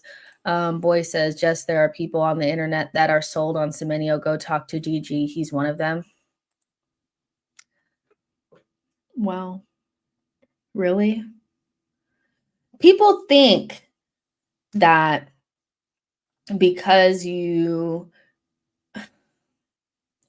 so obsessed with things that don't matter. They're so obsessed with things that don't matter. Like, oh, well, he's ambipedal and, he moves like this and he's kind of like a Leao. And that fool has had like the second season has been smelly. Like the second half of the season has been smelly. Like he was, as long as Bournemouth were playing good, he was kind of playing good. And then now he's kind of fallen off a little bit. Like he's just not the level, like, because also when people were saying we should be getting him, a lot of them admitted that they didn't see him as a starter. And I was like, if you don't see him as a starter and you don't think he can knock Nelly off of his pedestal, then there's no reason to bring this guy in. None. So he has 9 goals and 5 assists, which is a pretty good return. But I just don't think he's the guy. I just don't. I'm sorry. Talking about some squad player, nah, bruh. Miss me. Arsenal Perspective says Semenyo is a nice player. We need more than that. Yeah, I could see like the teams that are pushing for Europe wanting somebody like him, but I would really prefer us to try to go big on Rodrigo if he is available. And then then go back to our number one choice, which was Nico Williams. And then if we can't get him, I don't fucking know. But I can't do it. I can't do it. He's just not good enough. Sorry. Isa says, just thoughts on Gyökeres Sesko debate. I kind of already said it, but like the short version is they both have pros and cons. They're both imperfect, but that in no way means that we should go another season without getting a striker. They just need to get off the pot, get a striker in. Gyökeres is a win now option. We're not really sure how his goals are going to translate to the Prem, but even if you cut his goals in half, he would still be a 20 goal per season striker in the Prem for us. He is a grown-up. He's experienced, especially in Champions League. So he would be a really good option. Not perfect, but a good option to get us a striker in, and get us going. Sesko, in my opinion, has a higher ceiling than Gyökeres and has the ability to become a top 1, 2, 3 striker in the world. He has all the tools, but he's probably 2 years away from that, if not 3. And so, do you want to bring in a developmental kind of striker who will probably still contribute? I'm not saying like when you're a developmental striker, you're somebody that needs a little bit of work. It doesn't mean that you can't score 10 goals, off the bench or when you're starting or whatever. So yeah, it just depends on what Arsenal want to go for. But personally, if you go for a Rodrigo, I don't mind a Sesko because then you have Saka and Rodrigo, 2 experienced, high quality, world-class players that can supplement a younger striker. But if you don't get a Rodrigo and you go out there and get a Gittins or a Nico Williams, two players that are going to need time and are a little bit more raw, you need to get somebody that's ready to go. So that would lean more to Gyökeres. That's it. Foxy says Semenyo is a good player and he deserves a career-changing move, but not for the top side. Spurs perfect for him. Marco says would love Rodrigo, but seems like agent talk. And that's fair enough. If it ends up not being agent talk, though, we should be there 110%. Marco says, Jess, do you think Gittins links are real? I feel like they might be like, his might be like a backup option for us, or maybe because he's got kind of like the light shined on him for like wanting to leave. Maybe his agent is putting out stuff. I don't know, but I don't know. I could see him being an option. I think enough people have mentioned him in the list. I just think he's lower down the list. Burmy says they must upgrade left wing. Rodrigo would be an asset. I like Williams, but will he adapt to the Premier League? I think he will. I'm not sure if the fans will have enough patience for anybody that needs some development. But, ultimately, I do feel like one or the other is going to end up being a younger player. And so it just depends on what you'd prefer. Would you rather the striker be the older player, more experienced, and the winger be younger? Or would you like to get somebody like a Rodrigo in and get a Sesko? John says, I like Gyökeres physically. He can outmuscle the likes of Konate. Boy says, I think Chelsea signed Gittins. They'll beat us to the player long before we're genuinely interested. Jess, what's your perfect summer window? Let's see. Probably like Rodrigo, Sesko, Alcanus, Zubamendi, and Juan Garcia, and skip the defender. That would be my perfect window. If we did that, I'd be very, very, very happy. Blaze says Rodrigo rumors is not agent talk. Even Marca, who is close to Real Madrid, saying maybe he will leave. Seda says, doesn't Sesko cost more than Gyökeres? No. It's like, well, the extras, like the 15 million extra, is add-ons, and I think it's performance-related bonuses. So, but the base is 75 euros, which is like 65 million pounds or something, and Gyökeres is going to cost between the same. Gyökeres is still cheaper, but Sesko's like the base part outside of the performance related like add-on part is the same as Gyökeres. So Sesko, make no mistake about it, will be a world-class striker within the next 2 or 3 seasons. Like everything is there. Like there's nothing missing. He's good in the air. He's a great ball striker. He has a really good eye for goal. He has over 100 goals in his career already for club and country. He's big. He's athletic. He's kind of quick. He just needs some refinement. So, Arsenal, they're in a situation where, you're looking at somebody like Juan Garcia and you're looking at somebody like Sesko. Those two players are definitely like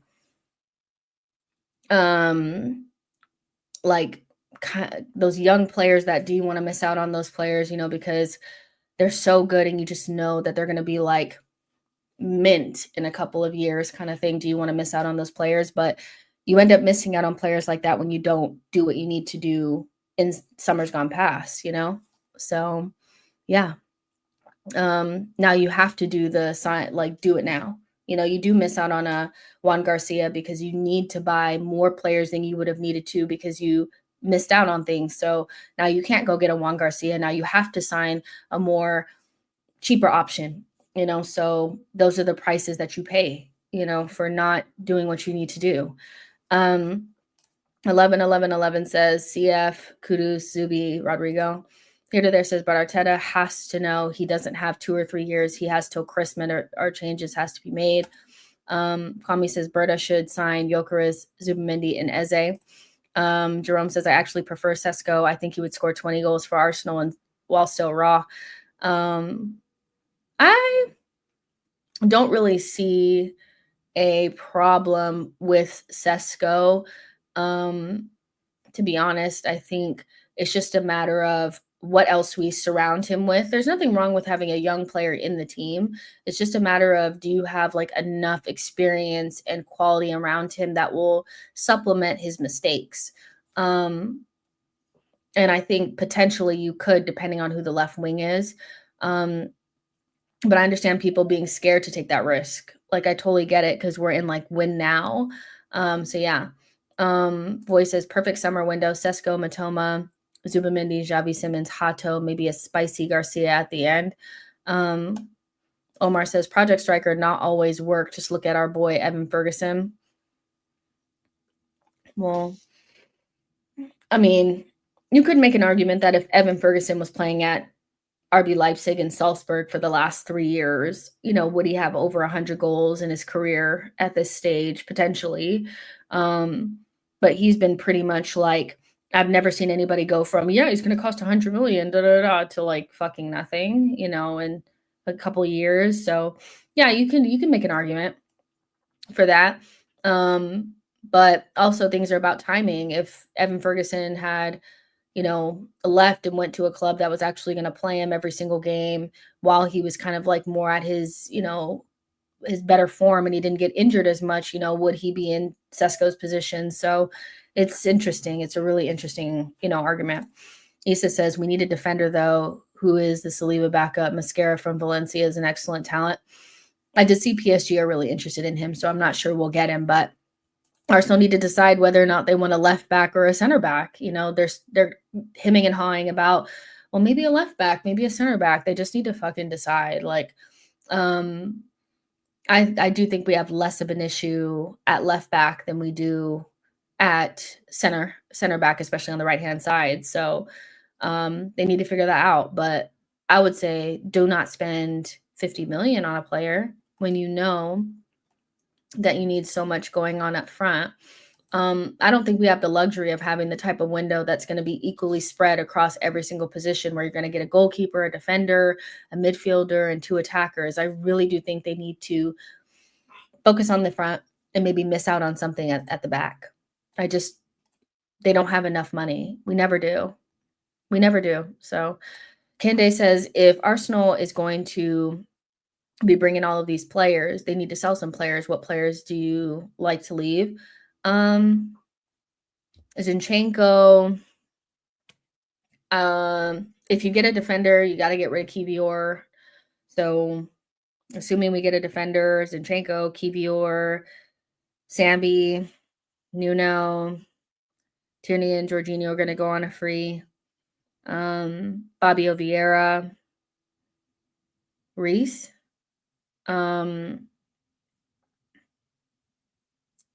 And then I don't know, if we were to get somebody like Rodrigo, I wouldn't be opposed to getting rid of one of Trossard or Martinelli, but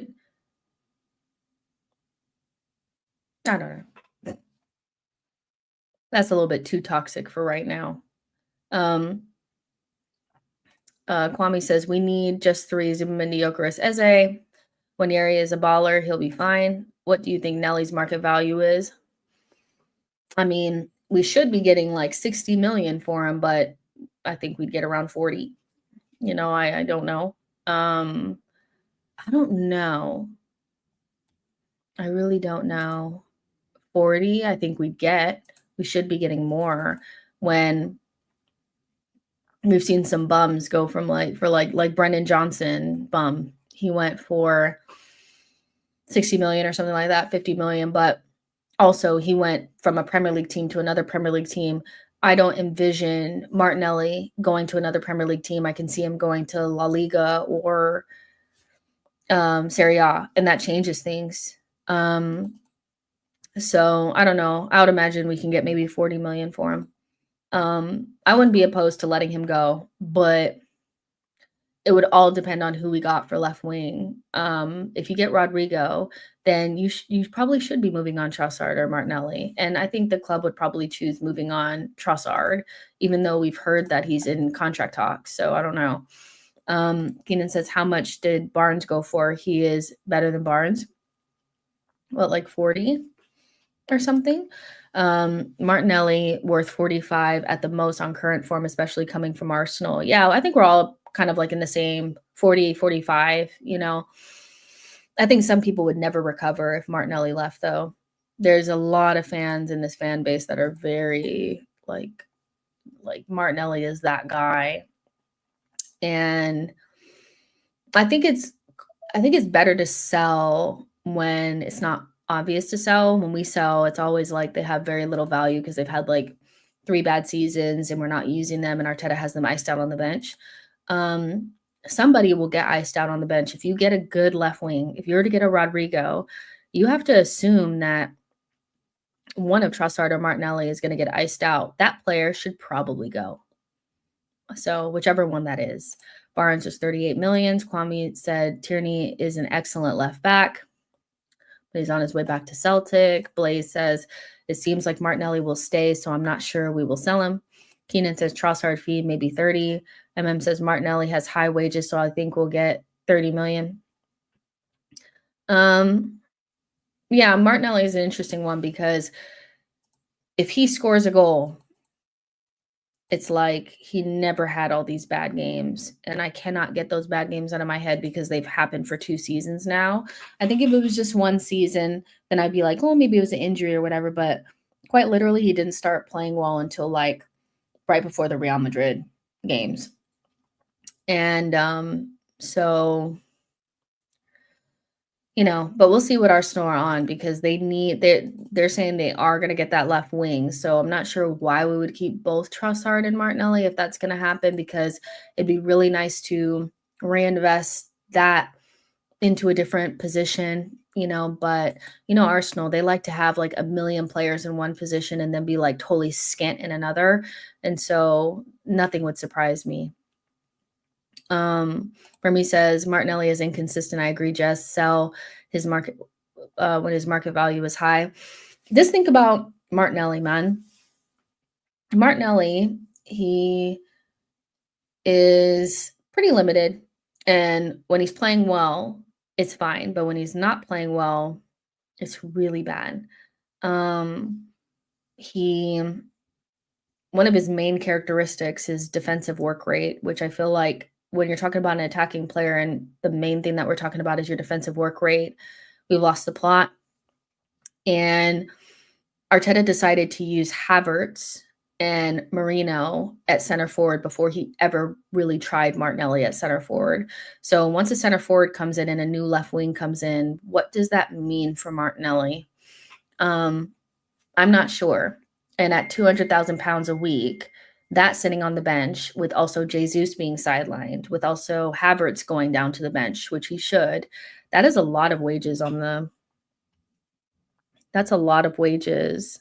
Hold on real quick. Hold on real quick.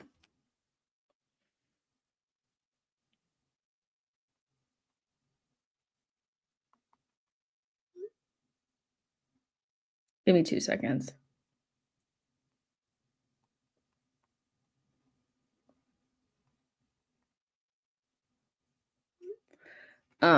So yeah. John says Martinelli had the perfect chance when MLS passed it to him. When he missed, I was done with him. um, Aston Villa in the league is and Manchester United in the league is I know who is a better side because Unai Emery is a good manager and Amorim isn't, and Rashford is quality at Aston Villa is not a surprise. This isn't a United stream. What are you talking about? Colin says, I think Martinelli is good to have in the squad because of his speed. He just shouldn't be your go-to every game. Boy says, dude says, it's good we aren't making the decisions like the decisions being made by a man salaried to 15 million a year are any better. Need 6 players, Gyökeres, Rodrigo, Zubimendi, Huijsen, Garcia, and Bomo. This may be 300 million. We are not getting all those players, but I hear you. Huijsen looks like he's going to Real Madrid, which is definitely something we haven't really spoken on, but Huijsen going Real Madrid helps us a little bit with Saliba just for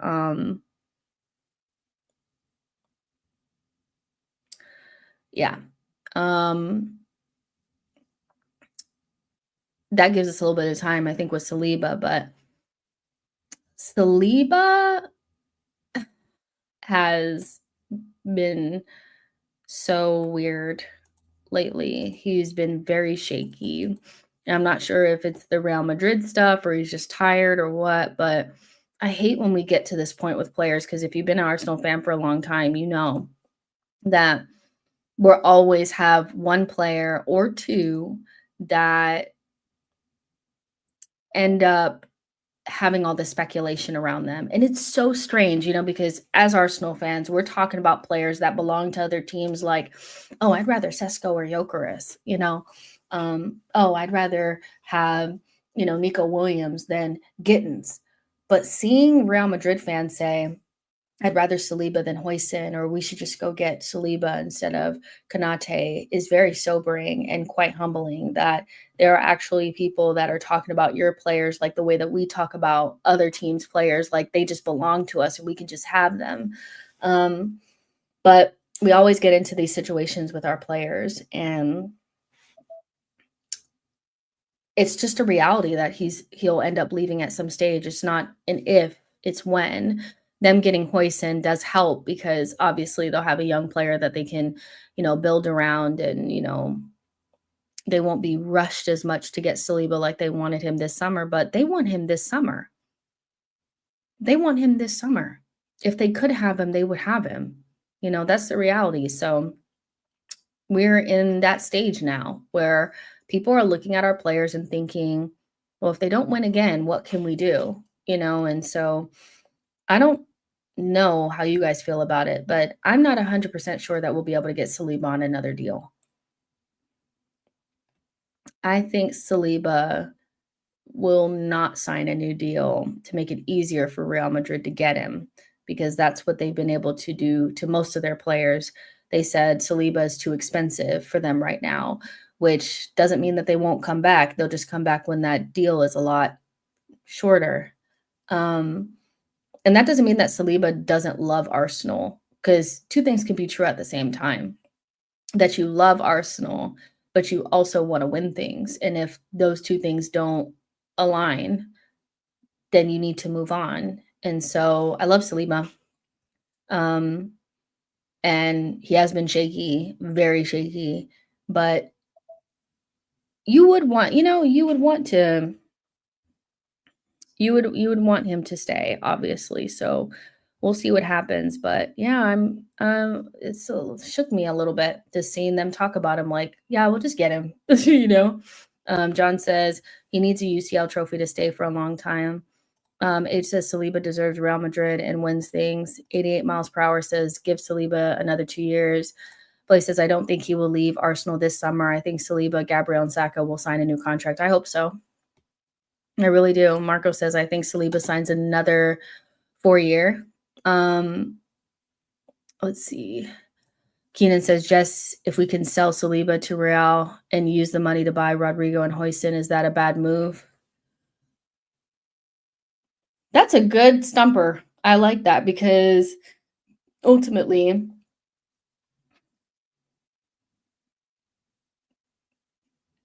you know, is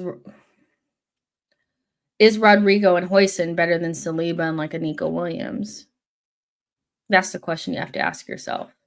Now, as good as Saliba is, this is probably going to be unpopular, but I think as Arsenal fans, we put a lot of emphasis on center backs, but we really need more quality up front. I think with more quality up front, we're more likely to win with some holes at the back than vice versa. So, yeah, I think I tentatively say that's a good move, but that could just be because Saliba's not playing particularly well right now. But do I think that Gabriel and Hoyson and Timber and MLS could not be a really good, a really good defense? And if we had better attackers, it would help with any sort of lack in defense that we had. Maybe, So yeah, that's crazy. Osmond says you do not sell Saliba unless he asks to leave. You do not sell players of that stature just to raise funds. That is not a club with serious ambitions. John says not selling Saliba for Hoyson, not ever. Blaze says Real Madrid won't pay 120 million euros for a center back, especially this summer. MM says Saliba can be the Coutinho as long as we progress our team. I think there's two things that idealistically you wouldn't want to have to sell anybody, but I think selling from a place of strength is so much better than selling when you're on the downslide, you know? And we should be in a position as a club to feel like if we were to lose one of our, key players, that we could still take that money and reinvest and still be on the same track and not lose our footing. But we're so afraid to lose anyone that we're almost like stuck, So there is a life without some of these players. I think the most painful player to lose would be Saka, just because like his level and what he means to the club would genuinely hurt us. But good clubs can lose good players and reinvest and get better, progress, and still maintain the same course. As a club, we've never been able to do that ever. We've always lost players when we're not in a place of strength. We're in a place of like a downturn. And then when we replace poorly, or we don't replace at all.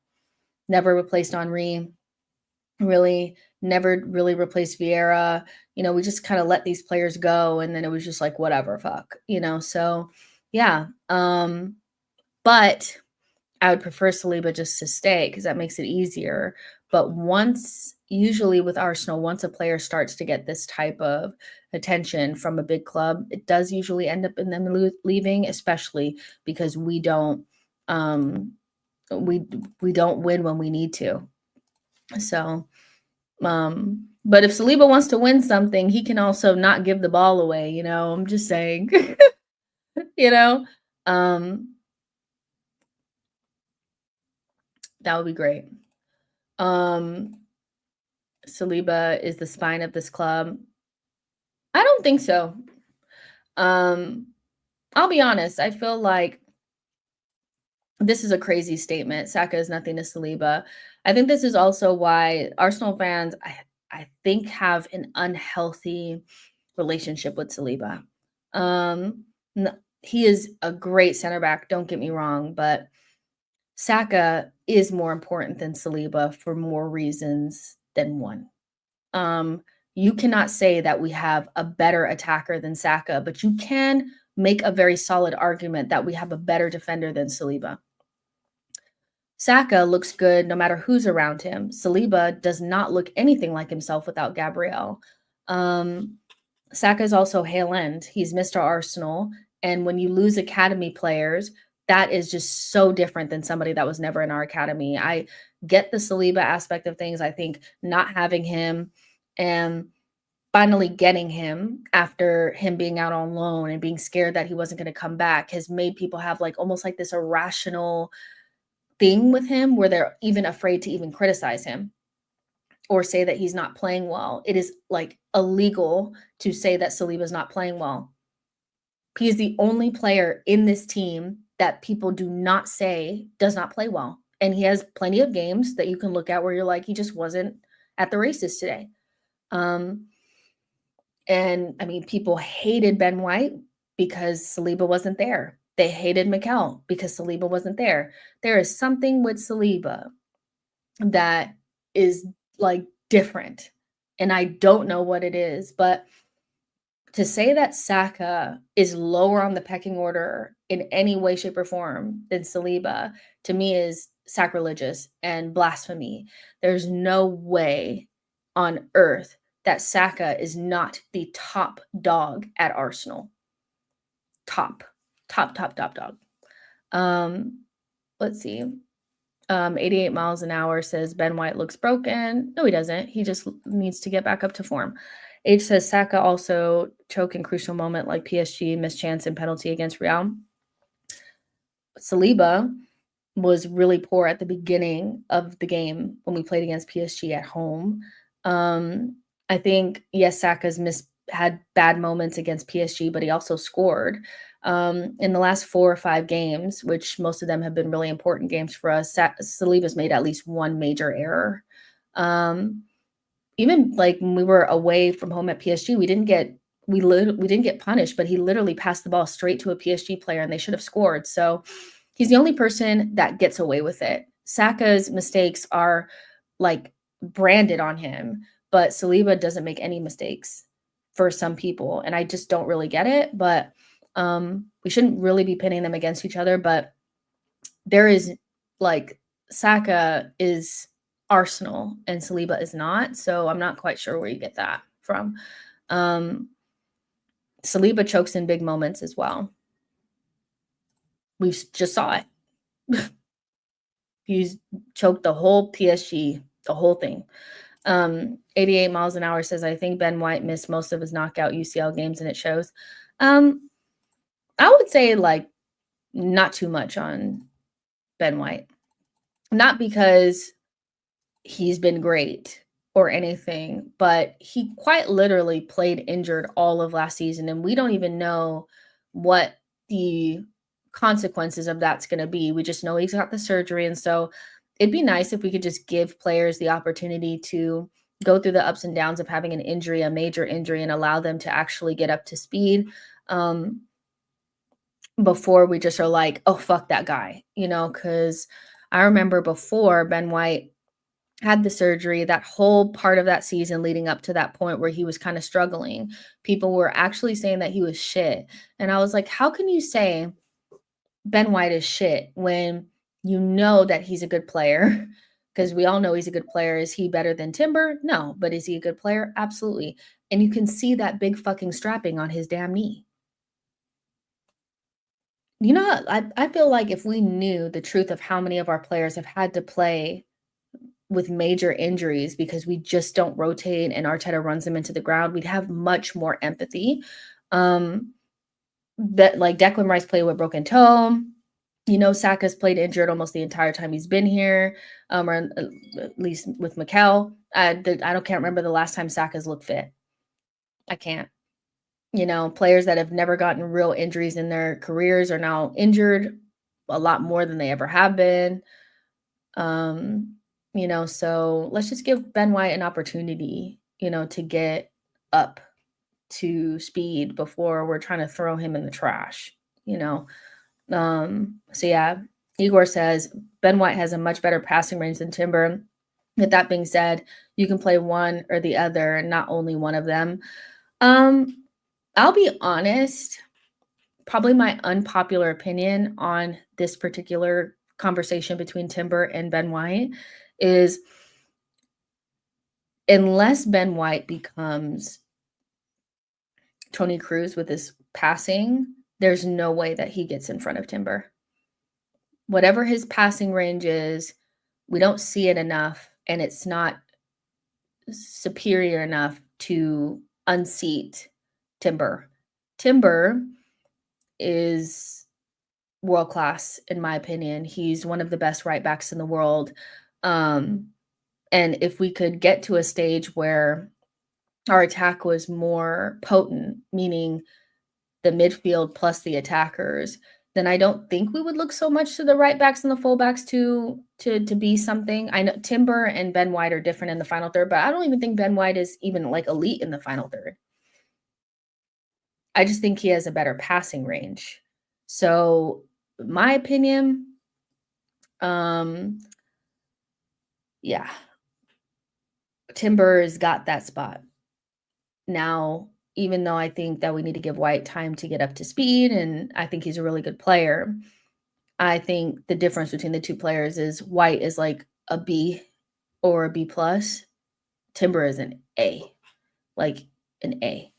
Um, that guy was just he was one of the only sparkling bright moments of the season was Timber, MLS, um, Gabriel before he got injured, Winieri, um, Marino's little run of goals, that was it. But yeah, Timber, baller, point blank period. I don't think White gets back into the team as like, and we're just gonna like rotate. But do I think they're both like amazing? Yes. Boy says Timber is the better player. White is good, just not as good as Timber. I agree. John says Timber is low-key Arsenal's player of the season. He's been our most consistent. Keenan says we should have been playing White, Zinni, and Kala against the mid-table teams that are hard to break down. Timber and MLS should always start against the Big Six. And I think that's a good point. If you want to, break down the deeper blocks, then you want to have maybe a more technical side, and maybe especially Timber. I think I disagree with the MLS just a little bit, because MLS probably he's up there with the best passers at Arsenal.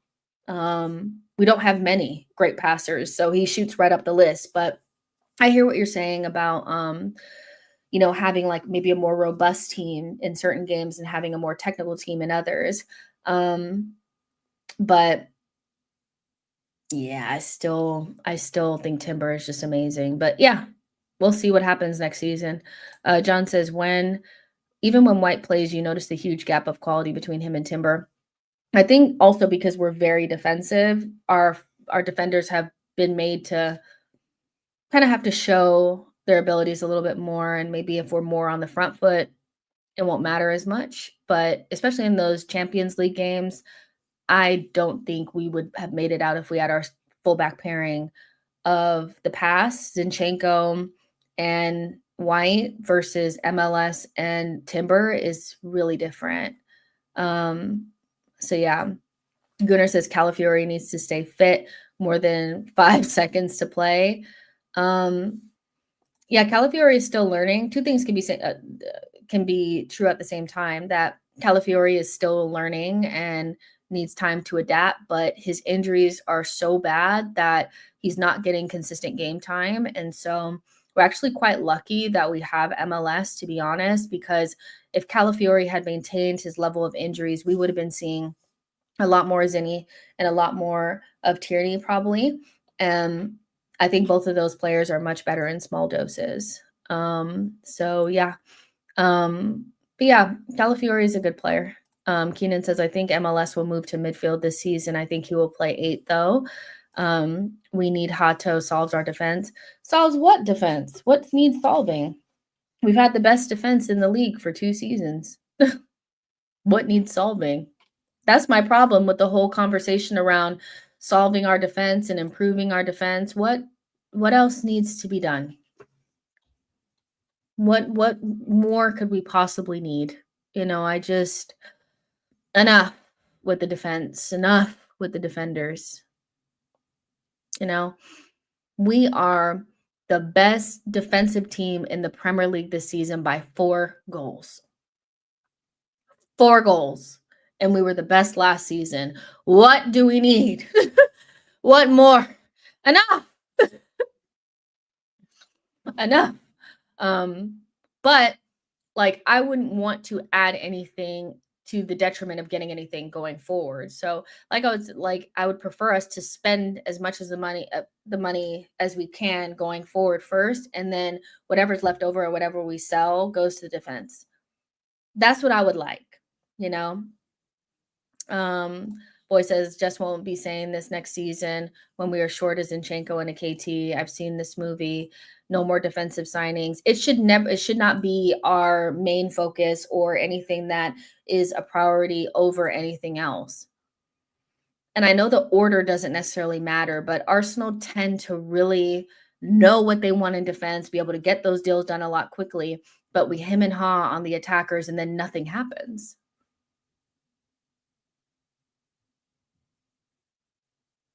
Oh shit. The Taiwo Awani stuff is really insane, you guys, honestly.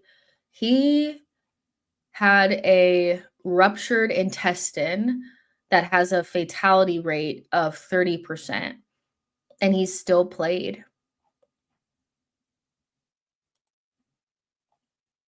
They need to be so serious right now. Because when he slid into the goalpost, I thought that he might have hurt something, but that's too fucking much. That's a lot. He should have not continued on playing at all. He could have died. So prayers up to him. Jesus Christ. That's awful. Blaze said, Jess already tired of signing defenders. I've been tired. And this is coming from somebody that loves our defensive facility, that loves having all these options at the back. I love it. But I get tired of defenders, especially, we need more attackers, man. And we need that like ahead of anything else. John says praying for Tomiyasu to have an injury-free season. He is a defensive monster. Do you guys think that Tomiyasu should stay? Like, keeping everything in consideration, if you know you're going to lose Zinchenko and you know you're going to lose Tierney and potentially even Kivior, is it worth it keeping Tommy around? I mean, you can't really sell him when he's injured. Will the surgery help him? Because you know that he has got the surgery, so like he should be able to stay fit right now that he's got the surgery. I mean, surely we'll get one season from him. You guys don't believe? You guys don't believe? All right. El Predator? El Predator? That's... What's really going on here?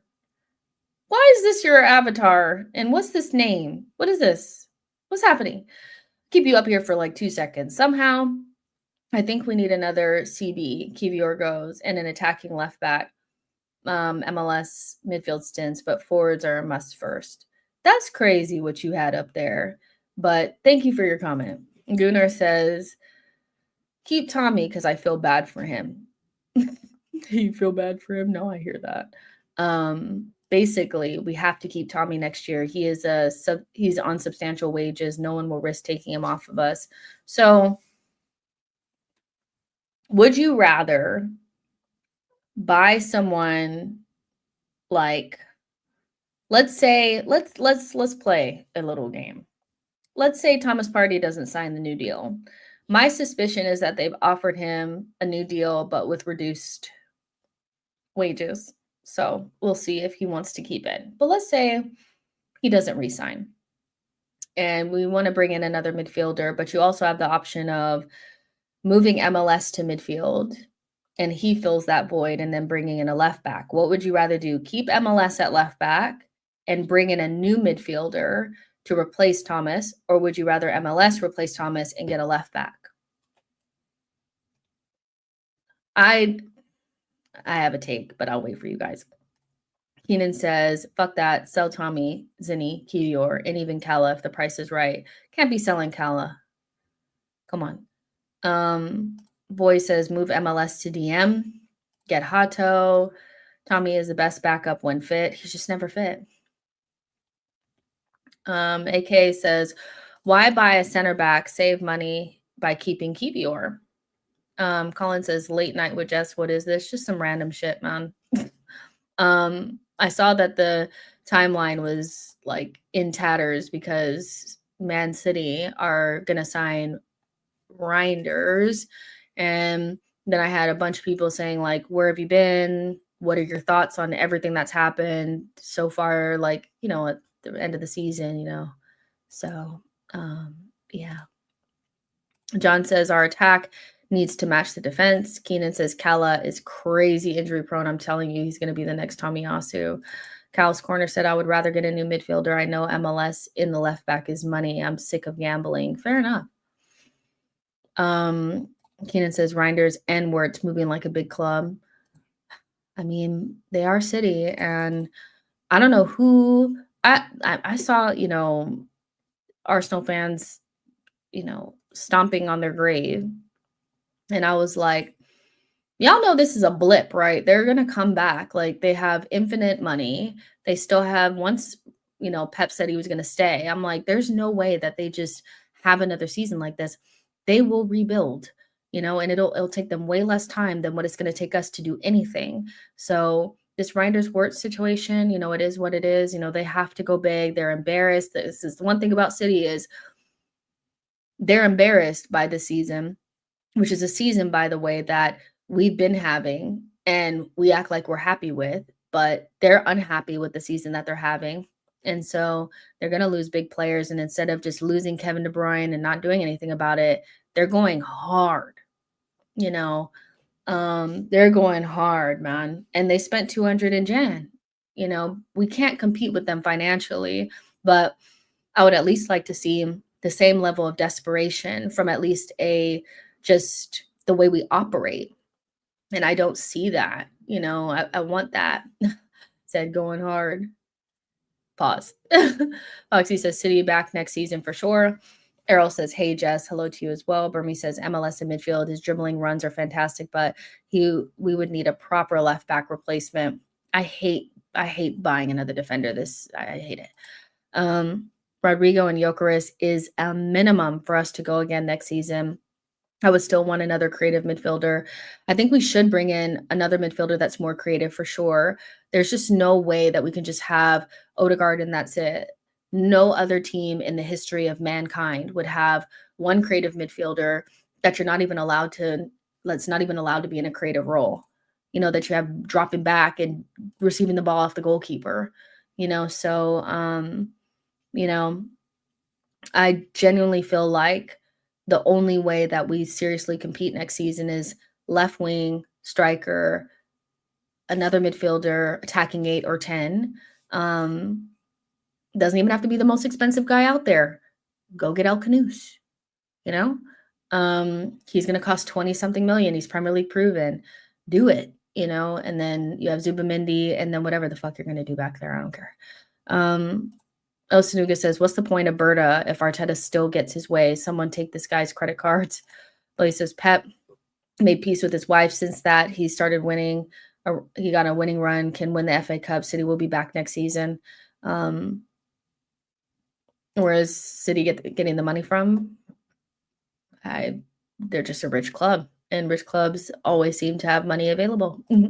88 miles per hour says another left back. That's 40 to 50 million out the budget. I think that's my concern about bringing in any defender is that we will overpay for something that we could probably do for a lot cheaper. So just leave MLS at left back and then bring in, you know, like I said, an El Canus or an Andre Santos or whatever the fuck you want to do, you know.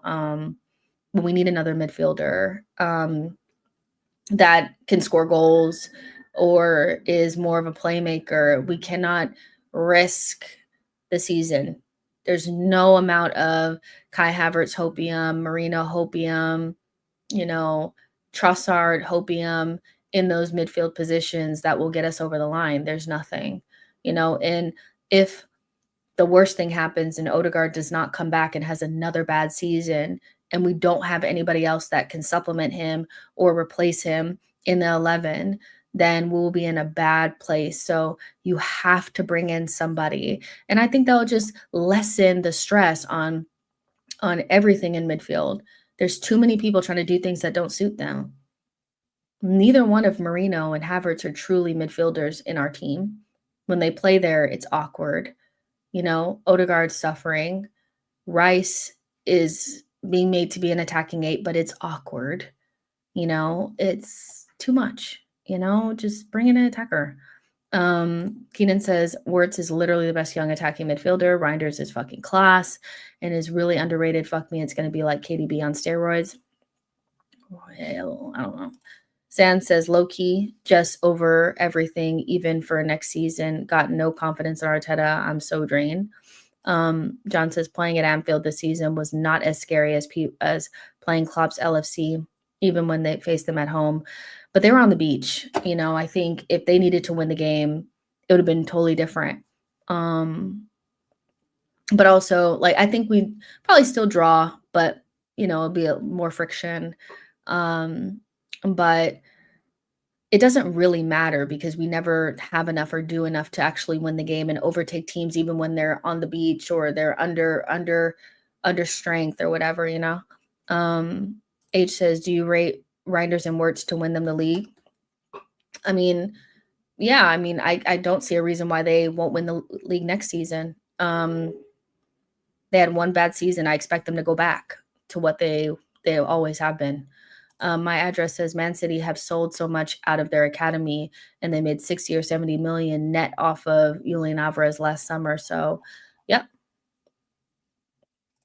Anfield was a big party on Sunday. It wasn't a serious contest. Boy says Arsenal fans are delusional. Season was already over by the time we went to Anfield. It was just over. Like, you know what I mean? Yeah. Brian says, let's talk about attacking mid. What do you think about the calls to replace Odegaard and Arteta not playing Ethan?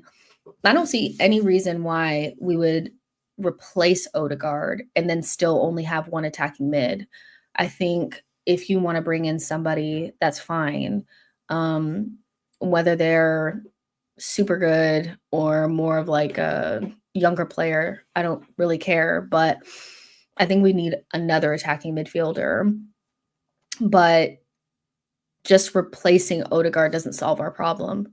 If you sell Odegaard and then you bring in Xavi Simons, and Xavi Simons, have you looked at his injury record, gets injured, you're still looking at Trossard and these guys playing in that position. No matter how much you hate Odegaard or dislike him or whatever, I don't think there's any way that he's the same next season, and he's still better than not having him at all. So you guys know I don't hate Odegaard. Odegaard's one of my favorite players. I think he's just having a bad season. But I would still bring in somebody just to make sure. And to also just there's no reason why we shouldn't have more than one attacking midfielder, even if Odegaard becomes, gets better than he ever has been. There's still no reason not to have anybody else in the squad that can do that role. So what you doing? What are you doing? Why would you bite the couch?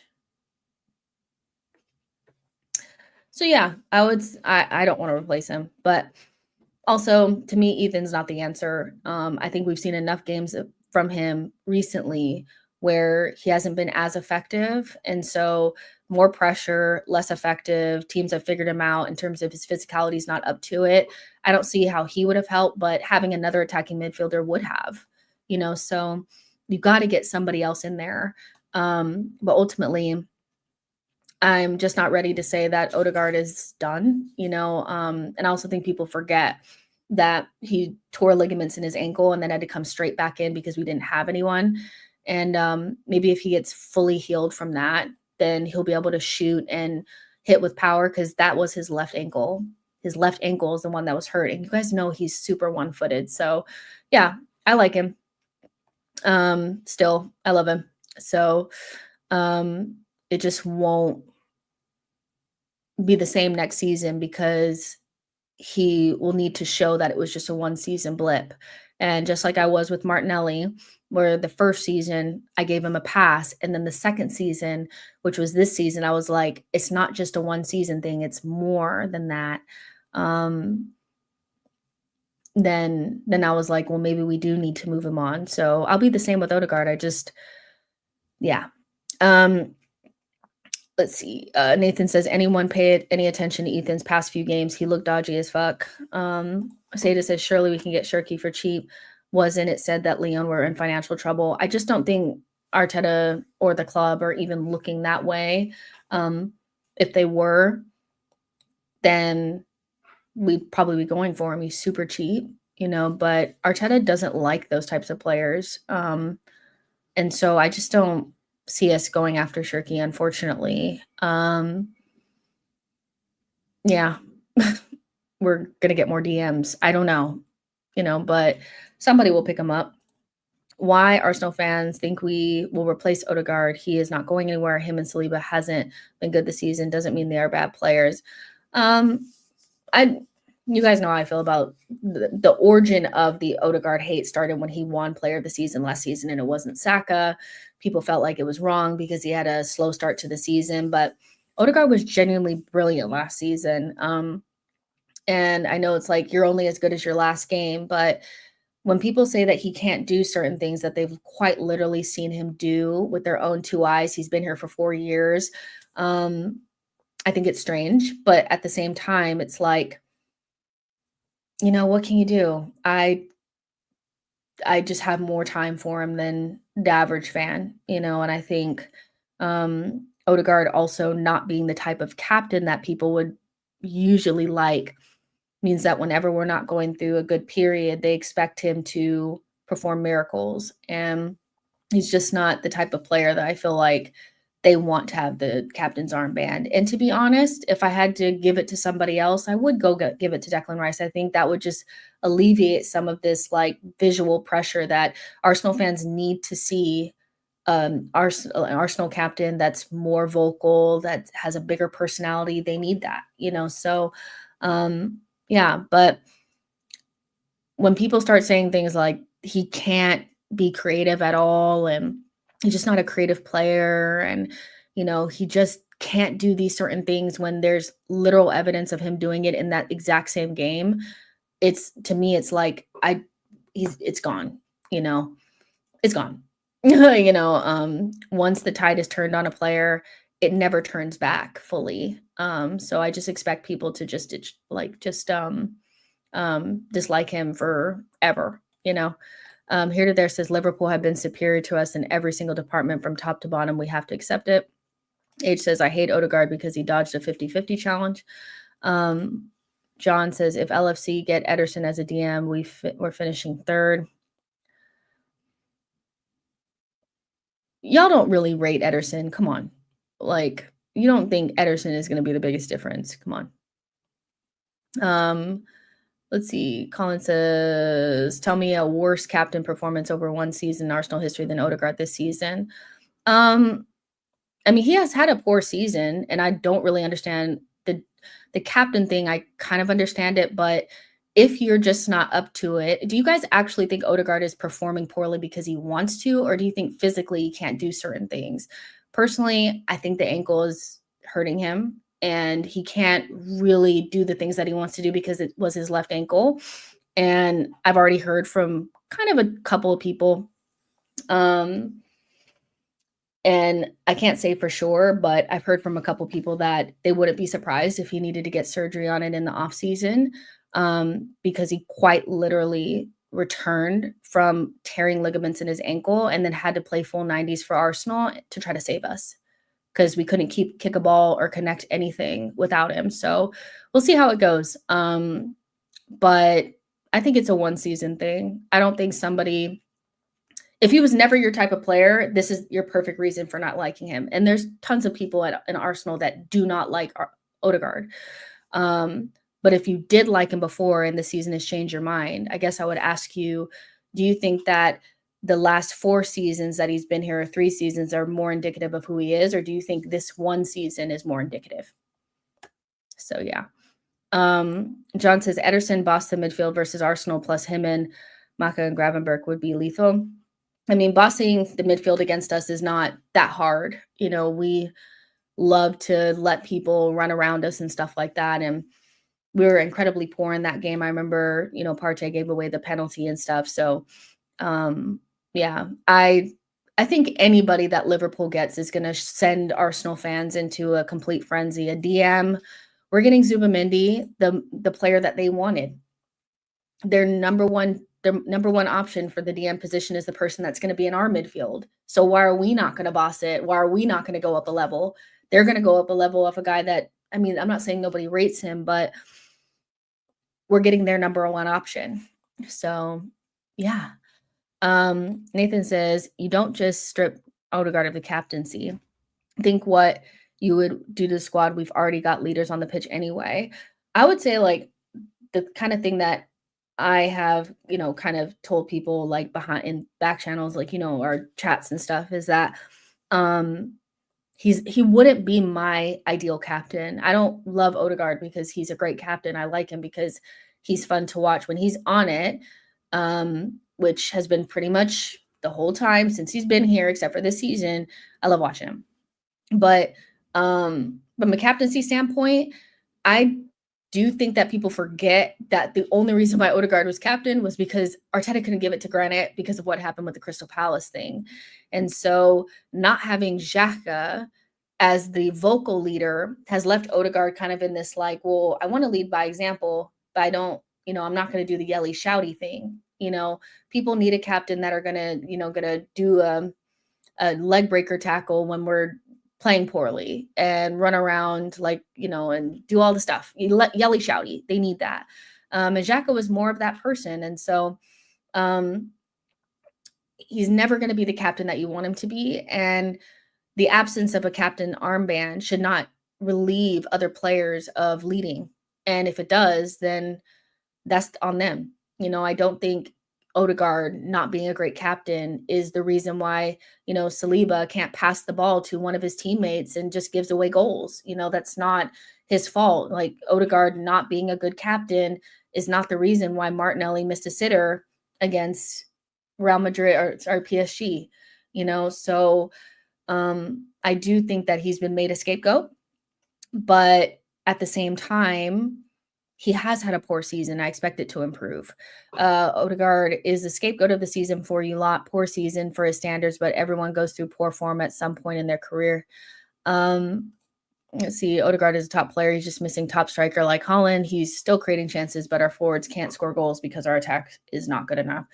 Yeah, I just feel like he just, we'll see next season. If he's back to his normal, then fair enough. If he's not, hopefully we bought someone and then we can have that conversation later. But, it's not on Odegaard that people missed wide open chances in multiple games. He didn't make Havertz miss chances. He didn't make Martinelli miss chances. He didn't make so-and-so get sent off. Like, some people have to take responsibility for them not being good enough, just like he needs to take responsibility for him not being good enough.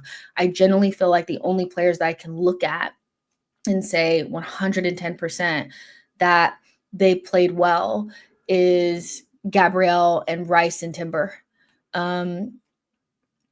Age says, but Odegaard is poor throughout the season, though Saka can be poor for 2 months. We don't know what's going on with Odegaard. We don't know.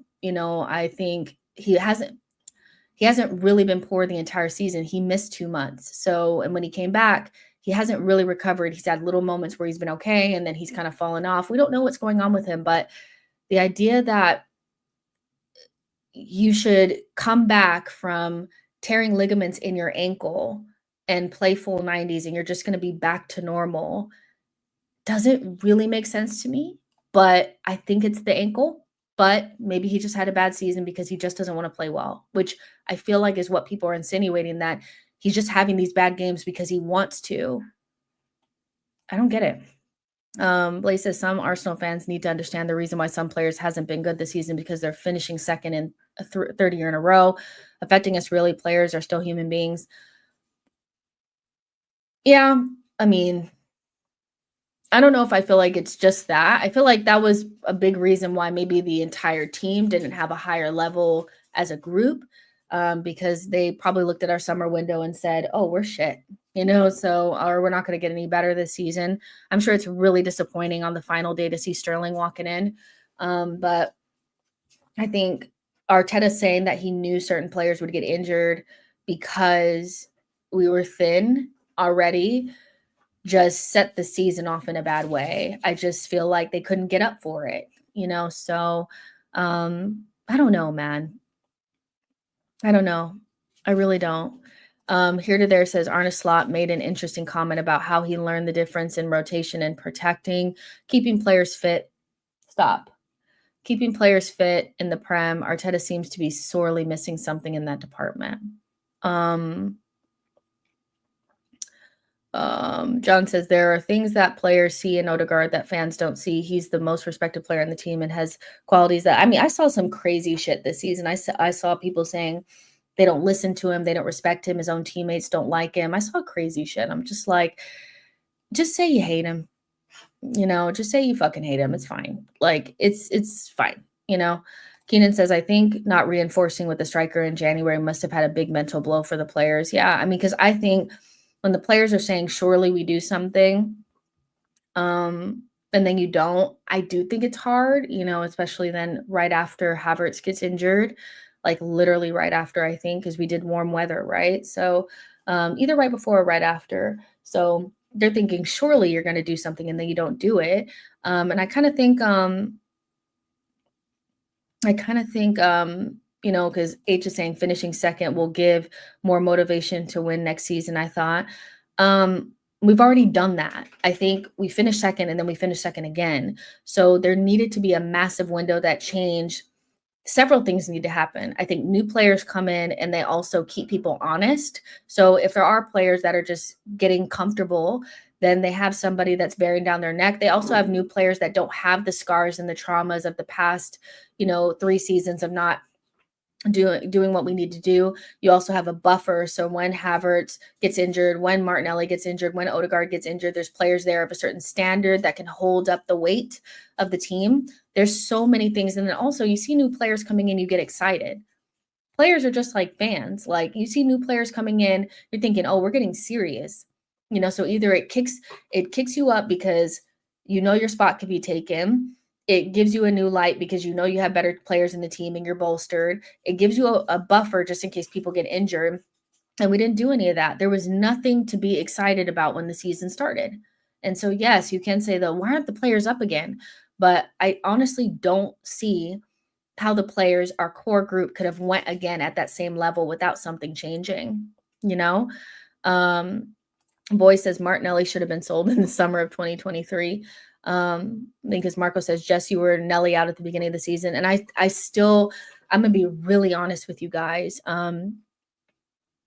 Nothing has really changed for me when it comes to Martinelli. I know that he's not playing as bad as he was at the beginning of the season, but it really has been like maybe the last month or two where he's actually started to look normal, or at least usable. When we're starting Trossard over you and not because you're injured, it's a problem. So there's no amount of, he scored the third goal against Real Madrid when the winner was scored by, I think, Marino, so there's no amount of he scored away against Real Madrid and, he did the flick against so-and-so. There's kind of no amount of that for me that, he scored a header against an on the beach Liverpool. Nothing has really changed.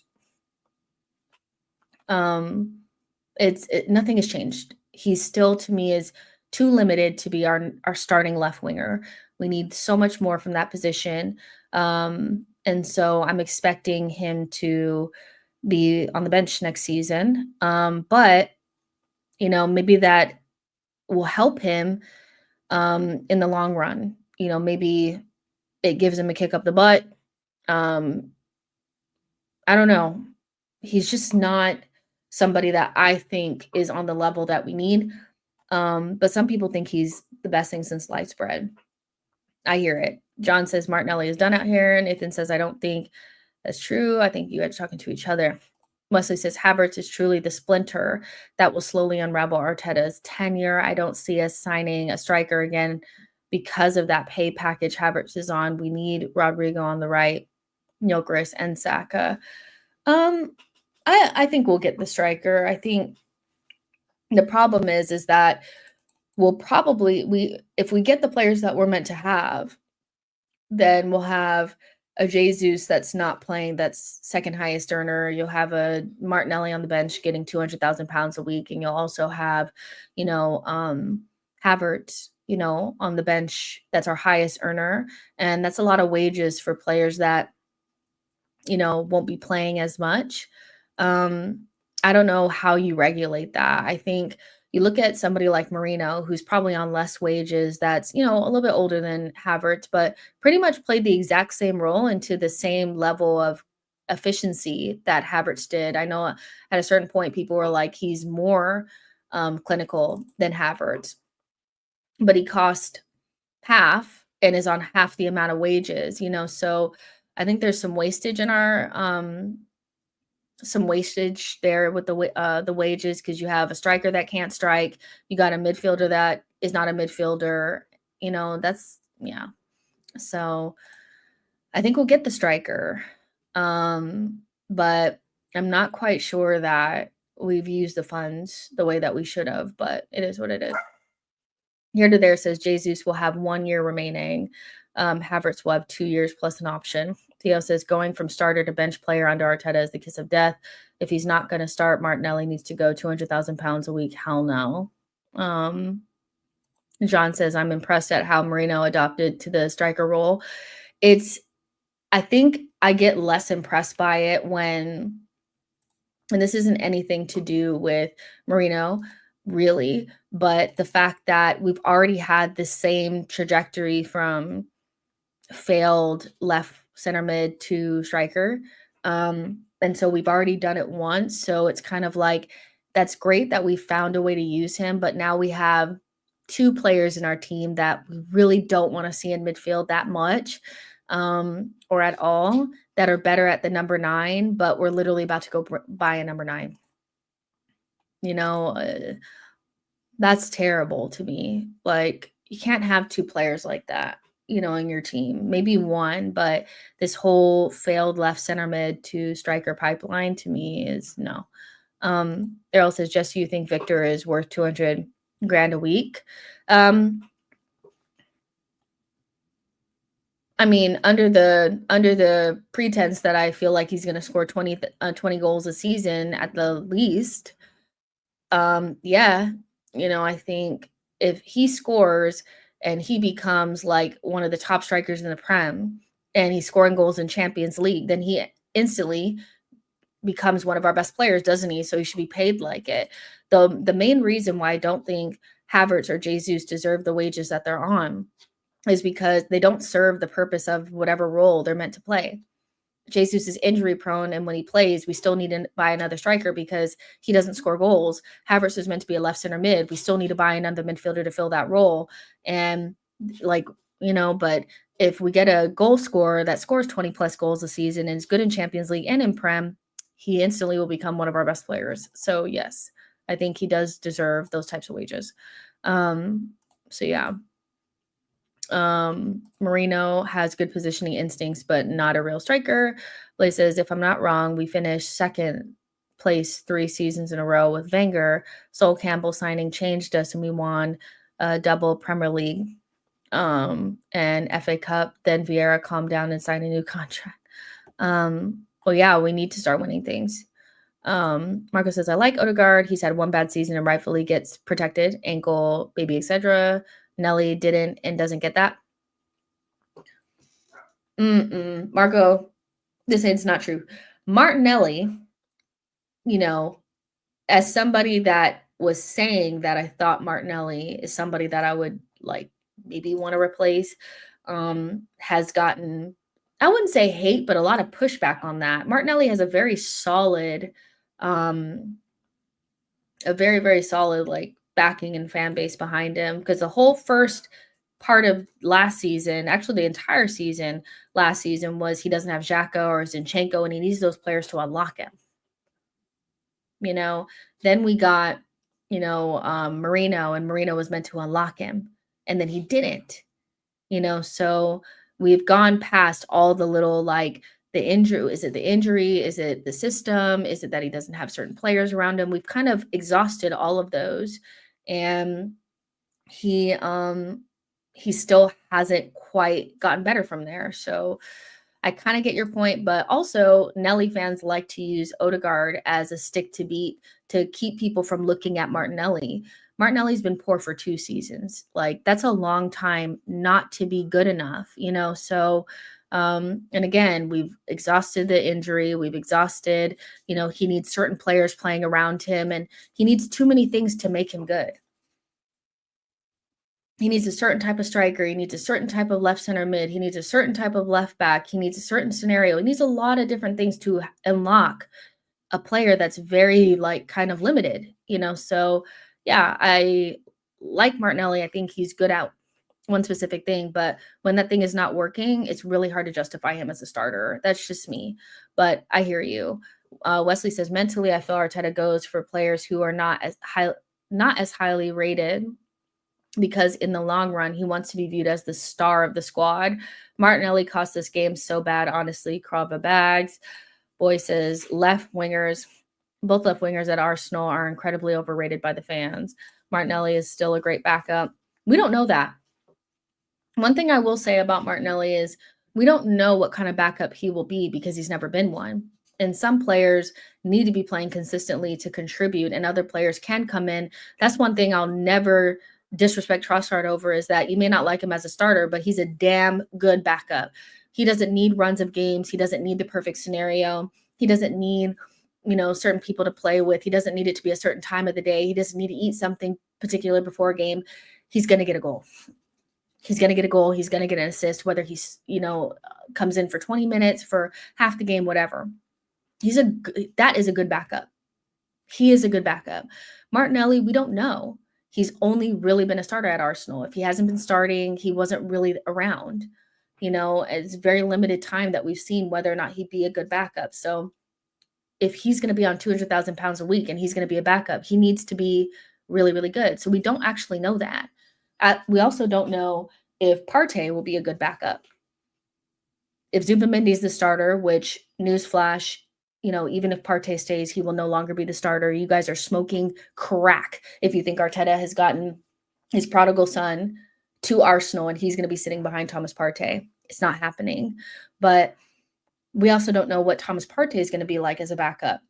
One thing we know about Thomas is that he needs a run of games to get up to speed. So that needs to be taken into consideration. When you have players like Thomas, who's on 200,000 pounds a week, you have Martinelli, 200,000 pounds a week. Are they going to be able to give you the backup levels that you need? Because Arteta doesn't rotate. He has a starting 11 and a backup group. So it's going to be interesting to see. We need to see him acclimatize. What? Jesus Christ. He's acting like he's dying. He is acting like he is dying. Say hello. Say, I'm so dramatic. Oh, my days. Move Martinelli to striker. Boy says, we can't keep dealing with backups anymore. Every option needs to be a starter. Yeah, I kind of hear that too. Insomniac says, Trossard, good backup, bad starter. John says, let's see how Zuby will link up with Rice. I hear y'all.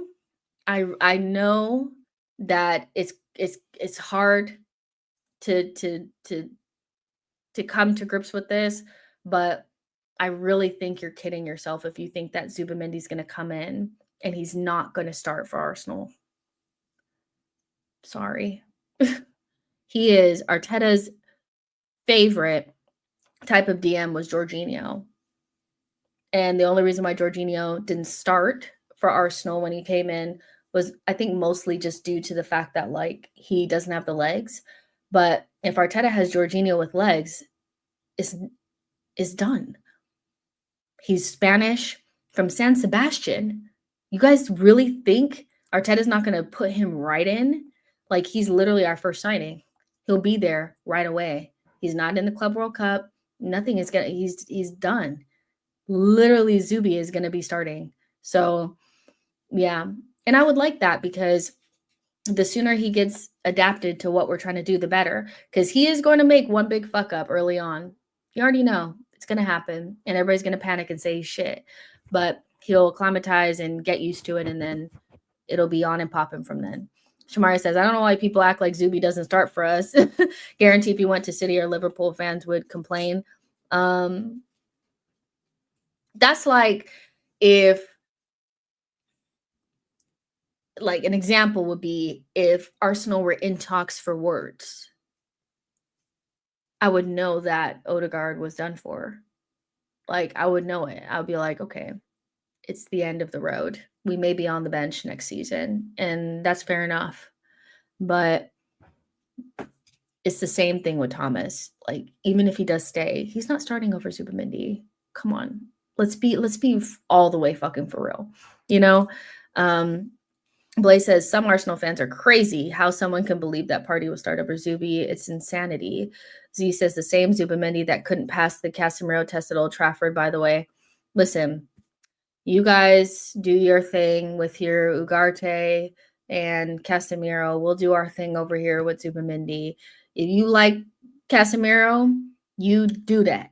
I'm so sorry that we can have Casemiro. We will take Zubimendi, and that's fine. Fair. You got me. You got Casemiro. I got Zubimendi. Hello? Insomniac says Zubimendi is 26. If he doesn't start, he's not coming to Arsenal. Big says Rice, Odegaard, Zubamendi is a horror midfield. Saka carry job again, or if we get Rodrigo, it'll be Saka. Don't call him Bengali. Come on. Like, I feel like people say that as like some sort of like weird thing. He's not, okay, fine. But I hear you. I hear you. But yeah, Rice, Odegaard, Zubamendi is not a horror midfield though. So yeah, Shamari says Zubamendi is practically confirmed. He literally is, like, he's coming. Keenan says, crazy to think City have a midfield of Bernardo Gundo, Rodri, Kova, Nunez, KDB, Foden. Pep's still pissed and wants to bring Reinders and Wirt. Our midfield isn't at the level. We need reinforcements. And that's why I don't really understand the idea of replacing anyone.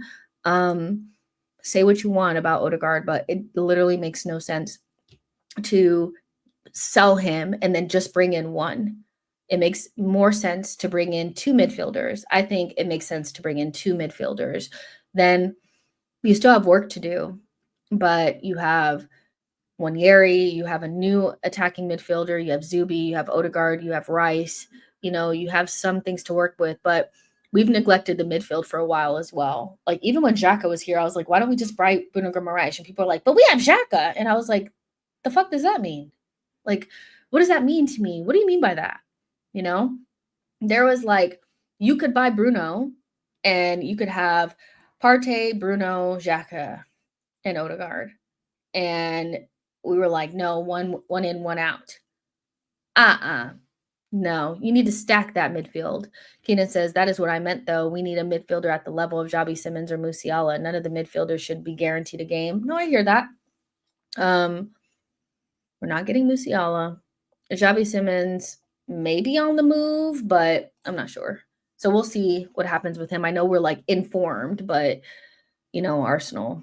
Osman says the last big game, CM, who was Arteta's ideal profile, signed to start and was quarter for ages, was Declan. There is a good track record for this type of signing. John says, if Rice is injured, can Zubi play in the 8? I don't know. And I would prefer him just to stay in the 6. I think it's really imperative that Arsenal buy an 8. I really think we need to buy an 8. Some sort of 8.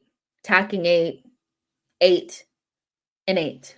Somebody that scores goals, can do a lot of things, that kind of stuff. So I would like to see an 8 come in with Zubamendi. So if Rice is not playing there, it's not about Marino or Kai Havertz playing there. I don't want to see that either. We need to buy an 8-10 at this point. Can we sell Marino? Y'all want to get all the way negative? It's Tuesday, and y'all want to get all the way negative. Zubi is a 6. We need to bring in an 8/10 or an 8 and a 10, whatever you want to say at this point. Can we sell Marino? I would say that if there is one thing that I got wrong, was probably the Marino thing. I thought he would be a little better, and I actually don't like seeing him in our midfield. I actually feel like having both him and Kai is not good. Yeah. So, I mean, if somebody came in with a bid for Marino, I might take it. Just because we need something better than that. But yeah, Keenan says, I'm being real. I like him as a person, but Marino is such a bad signing from a profile perspective. Vic says Marino over Havertz, both technically and tactically. But the same thing is, it's even if Marino is better, it's still not good enough. I know he scored a goal there. But it doesn't really matter. I think you just have two players that are better at 9, that if you had one player instead of the two of them that was of the level of a Xavi Simons or something like that, we'd feel a lot better. I think you could do without, I think you could, like, I don't know. I'll just leave it for now. But I would prefer not to have one of them because they both fill the same need and neither of them are great in midfield. Foxy says, I thought Marino would be a solid squad rotation player for you. Think that's the case. Where would Arsenal be this season without Marino, honestly? But here's the thing, Foxy, is two things can be true at the same time. That he's been a good step in for the number 9 position when we didn't have anybody. But he was not bought for that position, and when he plays in that position, doesn't really work. And we had the same scenario with Havertz, where at the back end of last season, we said, well, where would we have been without him? And we haven't improved since then. We have 2 players in our team now that were meant to fill in a very important part of our team, which is left center mid, and has really been kind of like the breakdown of the team since the 2022-2023 season, that are both better in a different position that we're about to buy a new player for. So I get what you're saying. It's not that I don't respect what he's done, but I think what I'm saying is if I could go back in time and not make that signing, I think I would, and I would do something different with the money. That's what I'm saying. But I like Marino. I just don't think you can have a Havertz and a Marino in your team at the same time because they serve the same purpose. John says, can you name all the potential midfield 3 combinations for games and for the rotation? I don't know if I could do that, but I would say that like we need 4 starting level midfielders that are like our core midfielders. And we have 3 of them and we need 1 more. And idealistically, that 4th one should be a top level 8 or like a 10. I think it needs to be a more attack minded. Then you can have Winieri and MLS. Let me put it this way. If I had minutes in midfield available and I needed to bring in somebody, but I couldn't bring in one of my core 4, and the options were Marino, Havertz, Winieri, and MLS, I would give those minutes to MLS and Winieri because they're better midfielders than Havertz and Marino, you know? So yeah.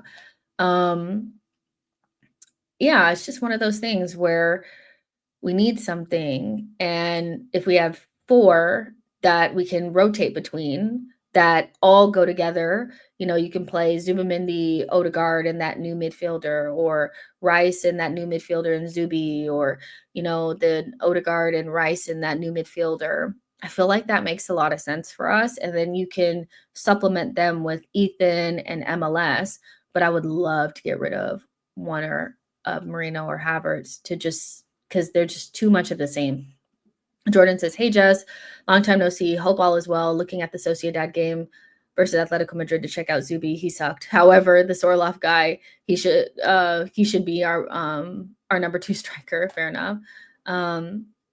Gallo, thank you so much for your super chat. Says, sending to you, Jess. Been missing you on here. Hope you and your loved ones are well. This club shall not kill me, I swear. I feel like I always feel better when I talk to you guys, but watching Arsenal has just been so hard. And I thankfully have gotten in a good place with work that it's been a really good distraction from the season, but it's still in the back of my mind about Arsenal and our season because I'm a sick Arsenal fan that is so in love with this club. Like I was thinking that the other day, I was like, I am sick. This club means too much to me, Keenan says, I think we need 5 starter level. City, Real, PSG, and Barca all have 5. We don't. That's fair. John says, Zubi, Rice, Odegaard, Rice, Party, Odegaard as a second option. Prayed for times like this. We need 1 more in that. H says, I spoil my mood whenever I think about Arsenal. What are you doing under there? Let's see.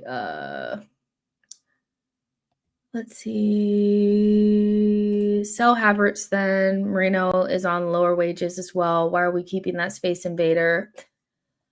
Whenever they call him a space invader, I just laugh.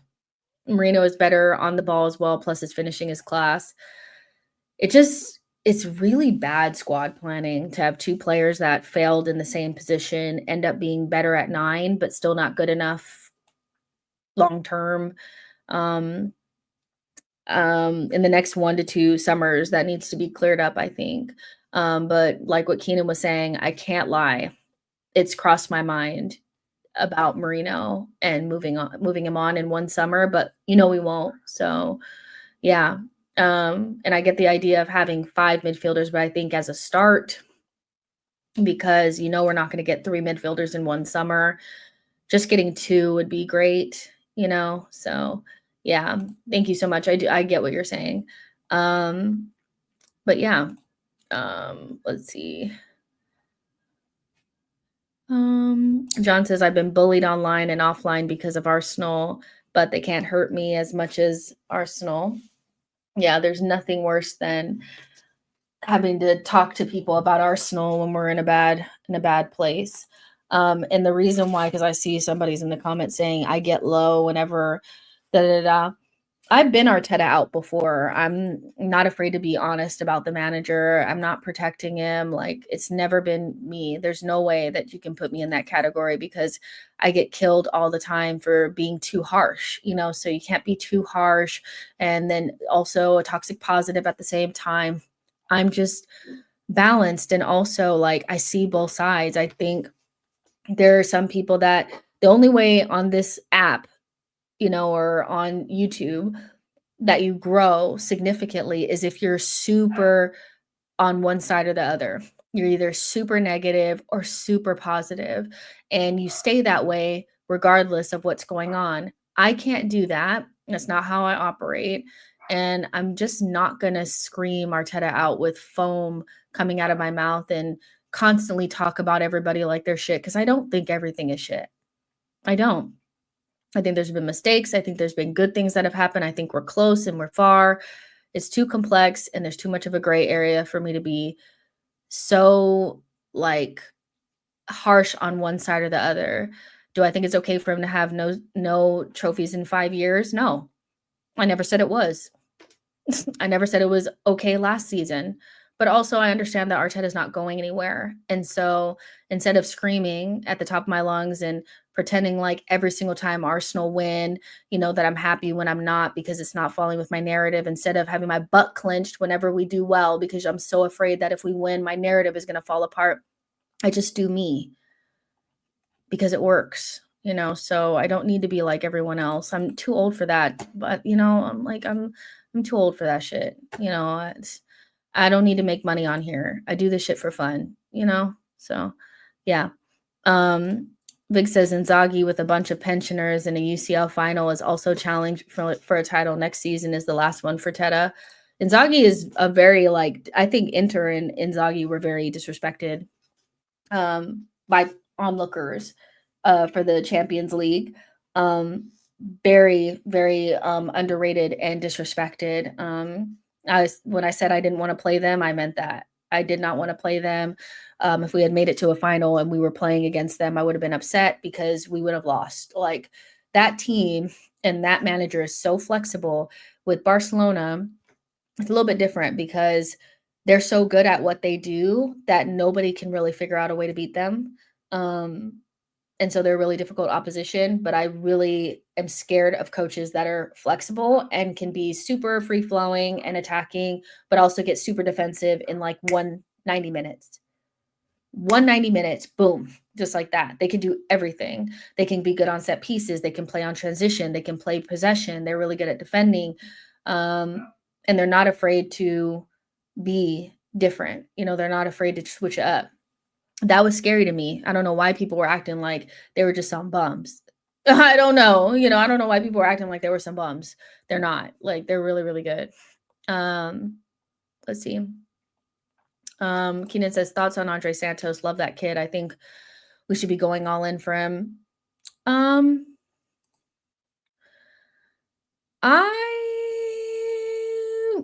So the first thing I did when we were linked to him is go look at comps, because I'll be honest, I do not watch the French league, not actively on purpose. Like, I just don't. But I went to go look what the comps, and he looked really good, and I went to go see what the Chelsea fans were saying underneath the thing that was saying that we wanted him. And they were spitting up blood and they were scared. Um, so I think that means that he's really good. So, um, yeah, I would like him at least for just for the simple fact that for the first time we will be taking somebody from Chelsea that they want, but do I think we'll get him? I don't know, but I do think he's the type of player that we would look at if Thomas Partey left. So he would be an upgrade on him, I think, to be honest. Um, so he's like a young, mobile player, and I think we need more legs in midfield. I think we have too many players that are stiff. So yeah. Shamara says Matisse loves him, so bring. That's quite literally that is quite literally one of the biggest reasons why I want him is because I know it would hurt them. Keenan says we don't have top 5 in the bag yet. Y'all were saying that it was set in stone and that I had nothing to worry about. I told you guys, I know this club. I know this club like the back of my fucking hand. If there's a way to lose something and there's no way to lose it, we will find a way. We should not be anywhere near this race. Let's see. Keenan says you got to watch 90 minutes of gameplay. He is really good. Jordan says Arteta knew Pepe wasn't good on the right and then let him play on the left, and he was balling out on the left. And then for some reason, Arteta forced him back on the right where he struggled. God, that was a long time ago, but yeah, that's fair. I don't think Arteta gets the best out of his players, so, and he'll see something working and then go away from it. I don't know why he does that. Diallo says, Wallahi, I will flip on this club if we resign TP5. You guys know where I stand on that. John says, I want PSG to lose. I can't stand Enrique. I actually don't have a dog in the fight. I just want a really good game. Boy says, you men are worried about getting one over the ops than winning everything. It's a side mission, boy. You have main missions and then you have side missions. Of course, I want to get one over. But if he's a good player, but he also would hurt the opposition because they liked him, why not do a 2-for-1? Shamaria says, big up Enrique. I like his story. Yeah, I can never fully hate him because obviously he's been through a lot. So Osanuga says, thoughts on the Arteta banner at Liverpool. Listen, it's kind of like one of those things where it's like it's not even Arsenal anymore. It's more you that people don't like. And I'm telling you, he's hard to like. Unfortunately, I know that sounds really mean, but he's kind of unlikable. He's kind of dry and always kind of have an excuse. He's not the type of manager that loses gracefully. I can tell why people dislike him. He is very easy to dislike, and I know that sounds mean, but it's truth. Blaze says people still talk about Pepe in the chat. We need to move on. One of these guys in 2025 today. You know what, Z? The only reason why this doesn't bother me is because I know I've already seen some of them talking about it, and I know the realization is coming clear. We have had a poor season. Arsenal have had a poor season. We're finishing trophyless. There's a 50-50 chance that one of Spurs or United are going to have to eat a season where they also went trophyless and finished near the bottom of relegation. And that may be you. So I would wait, because after all the celebrating about Arsenal not making it to a final, you realize you actually have to win that bitch. And if you don't, 17th and no trophies, but you got to a final is not going to wash. Will be on you. So, yeah. Akil says, but Arsenal midfield is better than Chelsea. It is. It is. Next, Big says, I've clocked it. He does that because he wants to divert attention away from the players. If you notice, every time we lose, majority of the media focus on Arteta's comments instead of the players. I think that he should just not make excuses and just don't do things like we were better than PSG and they said that we were better and all this. You can divert attention away from the players by saying, I take full responsibility for what happened today. He doesn't have to be deluded, you know? So, yeah.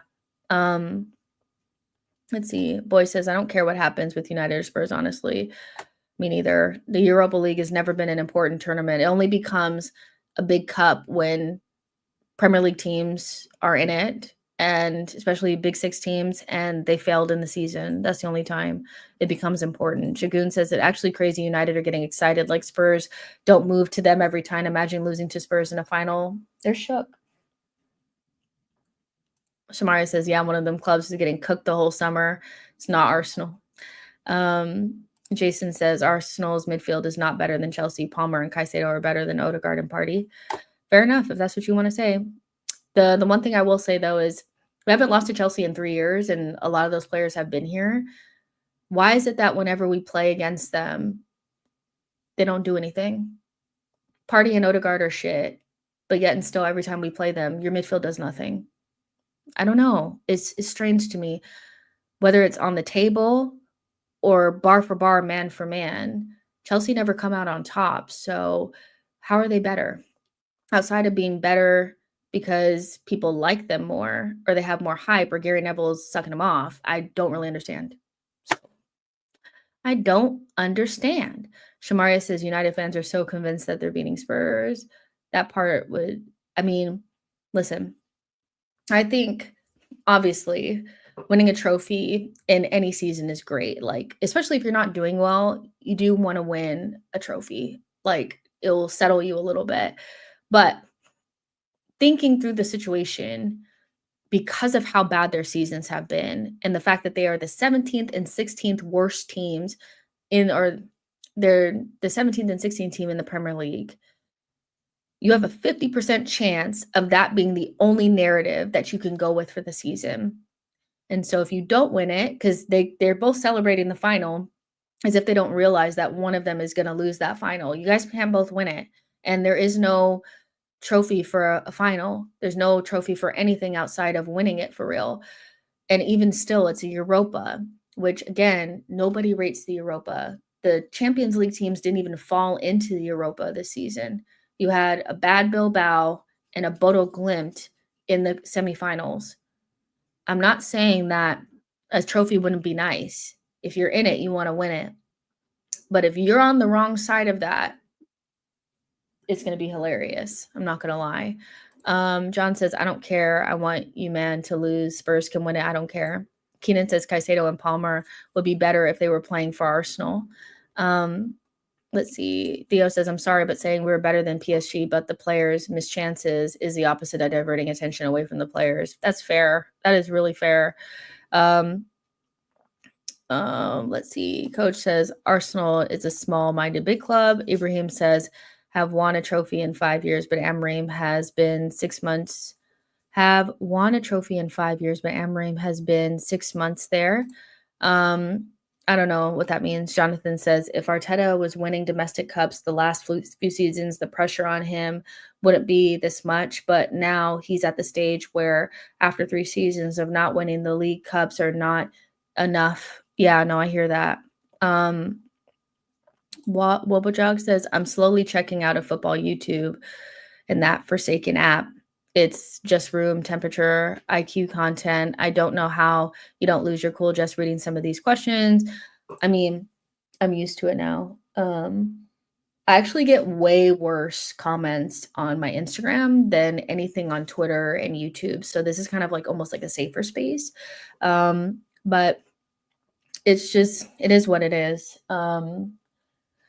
We've seen really dark times. This isn't as dark as it could have as it's been. So yeah, but it could get really, really dark. So yeah.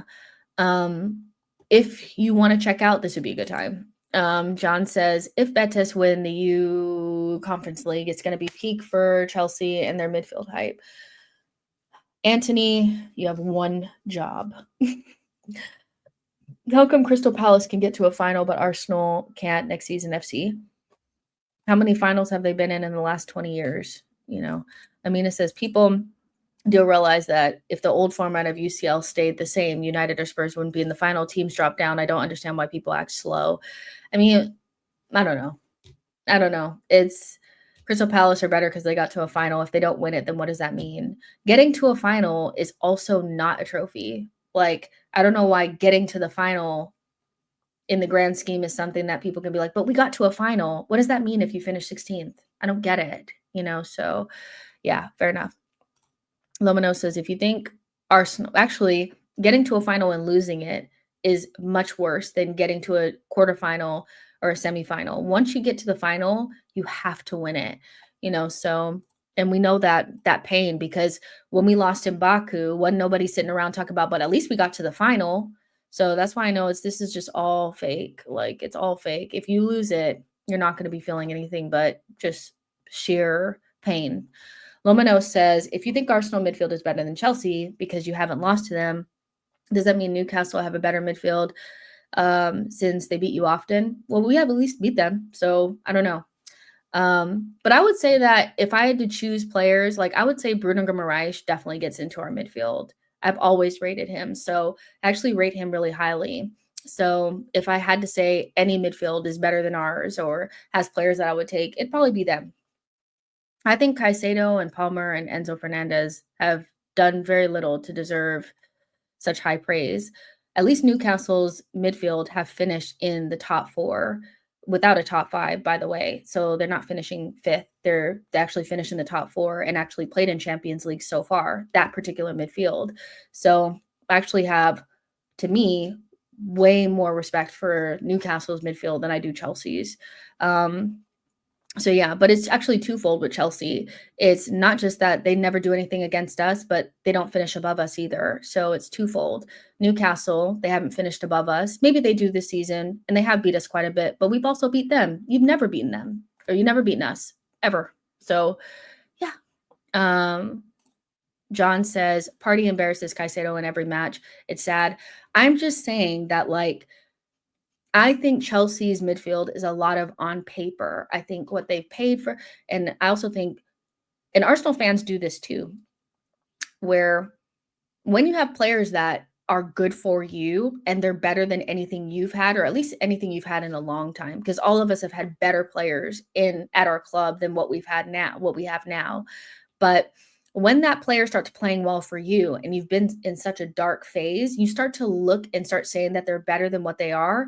Just because they're good for you doesn't mean they're better than everyone else.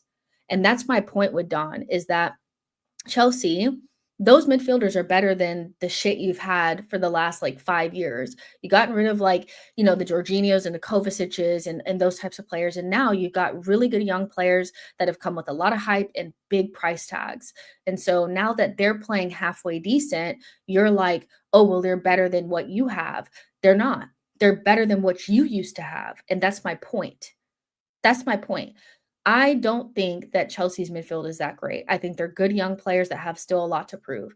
I don't think our midfield is as good as Liverpool's or City's. Just because they're the best thing we've had in a while doesn't mean they're better than theirs. And I just think it's just the reality. I don't know how else to make it clear. That doesn't mean that I don't think Caicedo is good. I actually think Lavia is their best midfielder. And I told Don that. He's the best, but he's the one that can't stay fit. And I also think that Cole Palmer has shown that, he doesn't have the consistency. That doesn't mean he's bad, but consistency is also a big part of it.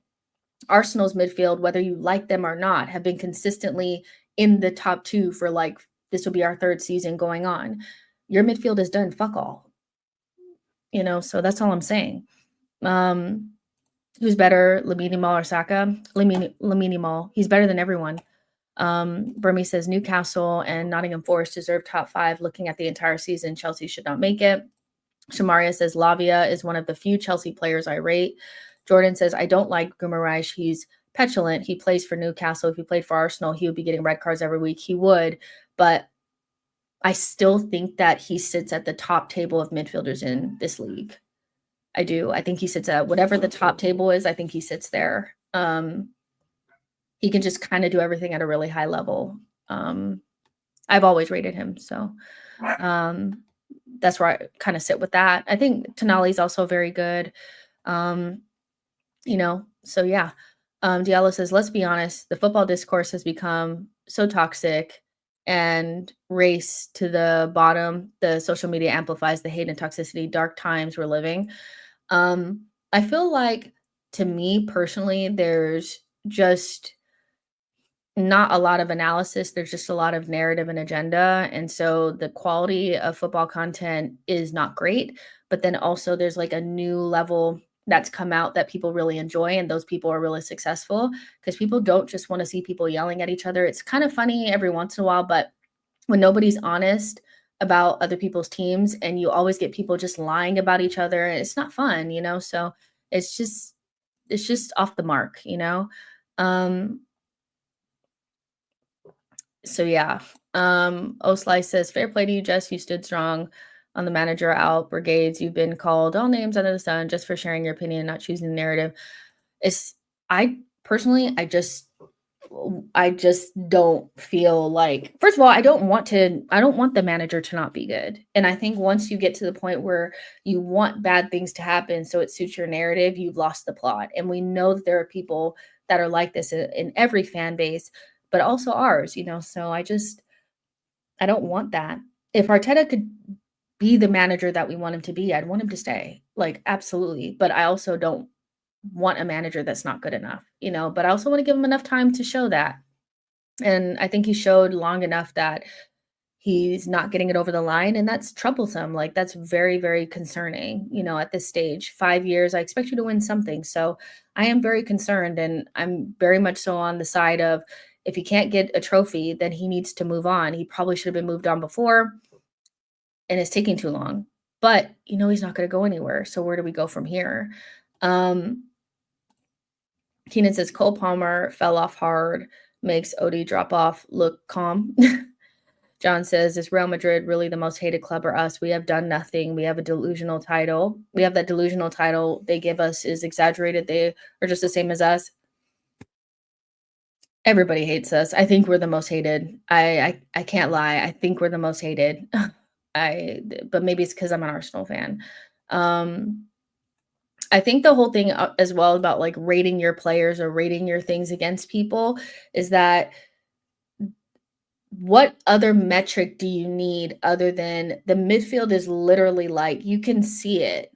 Midfield dominates the game. It keeps you, blah, blah, blah, whatever. I do think that even as bad as our midfield has been, as a group, as a collective, they've still been better than Chelsea's. Chelsea's main thing is that their individuals have a lot of hype around them. And so a lot of Enzo Fernandez's hype comes around him winning the World Cup. If he had never won that World Cup with Argentina, people wouldn't rate him as highly. Caicedo, I think he's kind of earned his hype because he was really good at Brighton. But it is what it is. As a collective, I don't, because Chelsea fans don't even know what their best midfield is. They still feel like they need new players. They still feel like they need new midfielders. They still need this.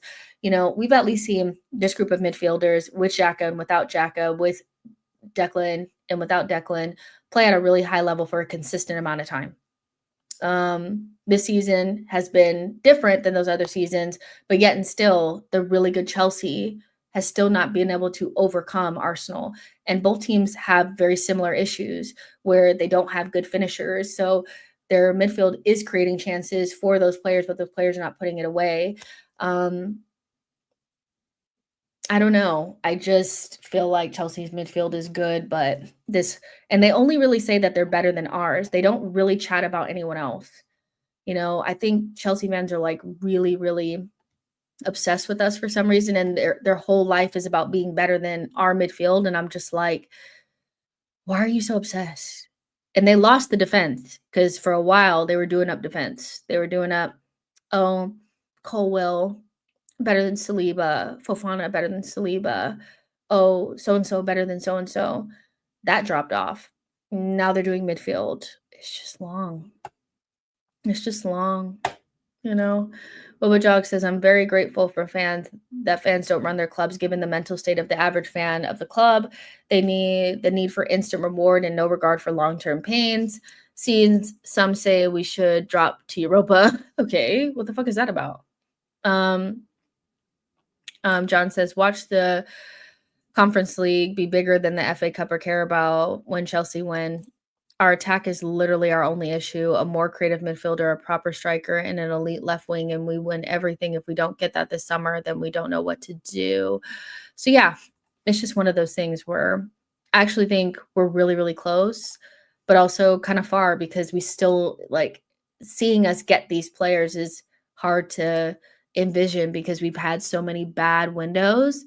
Um, so let's see where we go from here. But guys, I'm gonna go ahead and get out of here. The dogs are like, what the fuck is going on, man? And I need to go eat something. But make sure you guys like and subscribe. You guys know I won't fully ditch you guys for real. But sometimes I do need a break. Sometimes it is work. So, you know, it is what it is. But I know you guys are gonna want to talk about transfers. So I'll try to make sure I pop in for that a little bit more often, especially since it's starting to heat up a little bit, even so early. This is going to be a big window.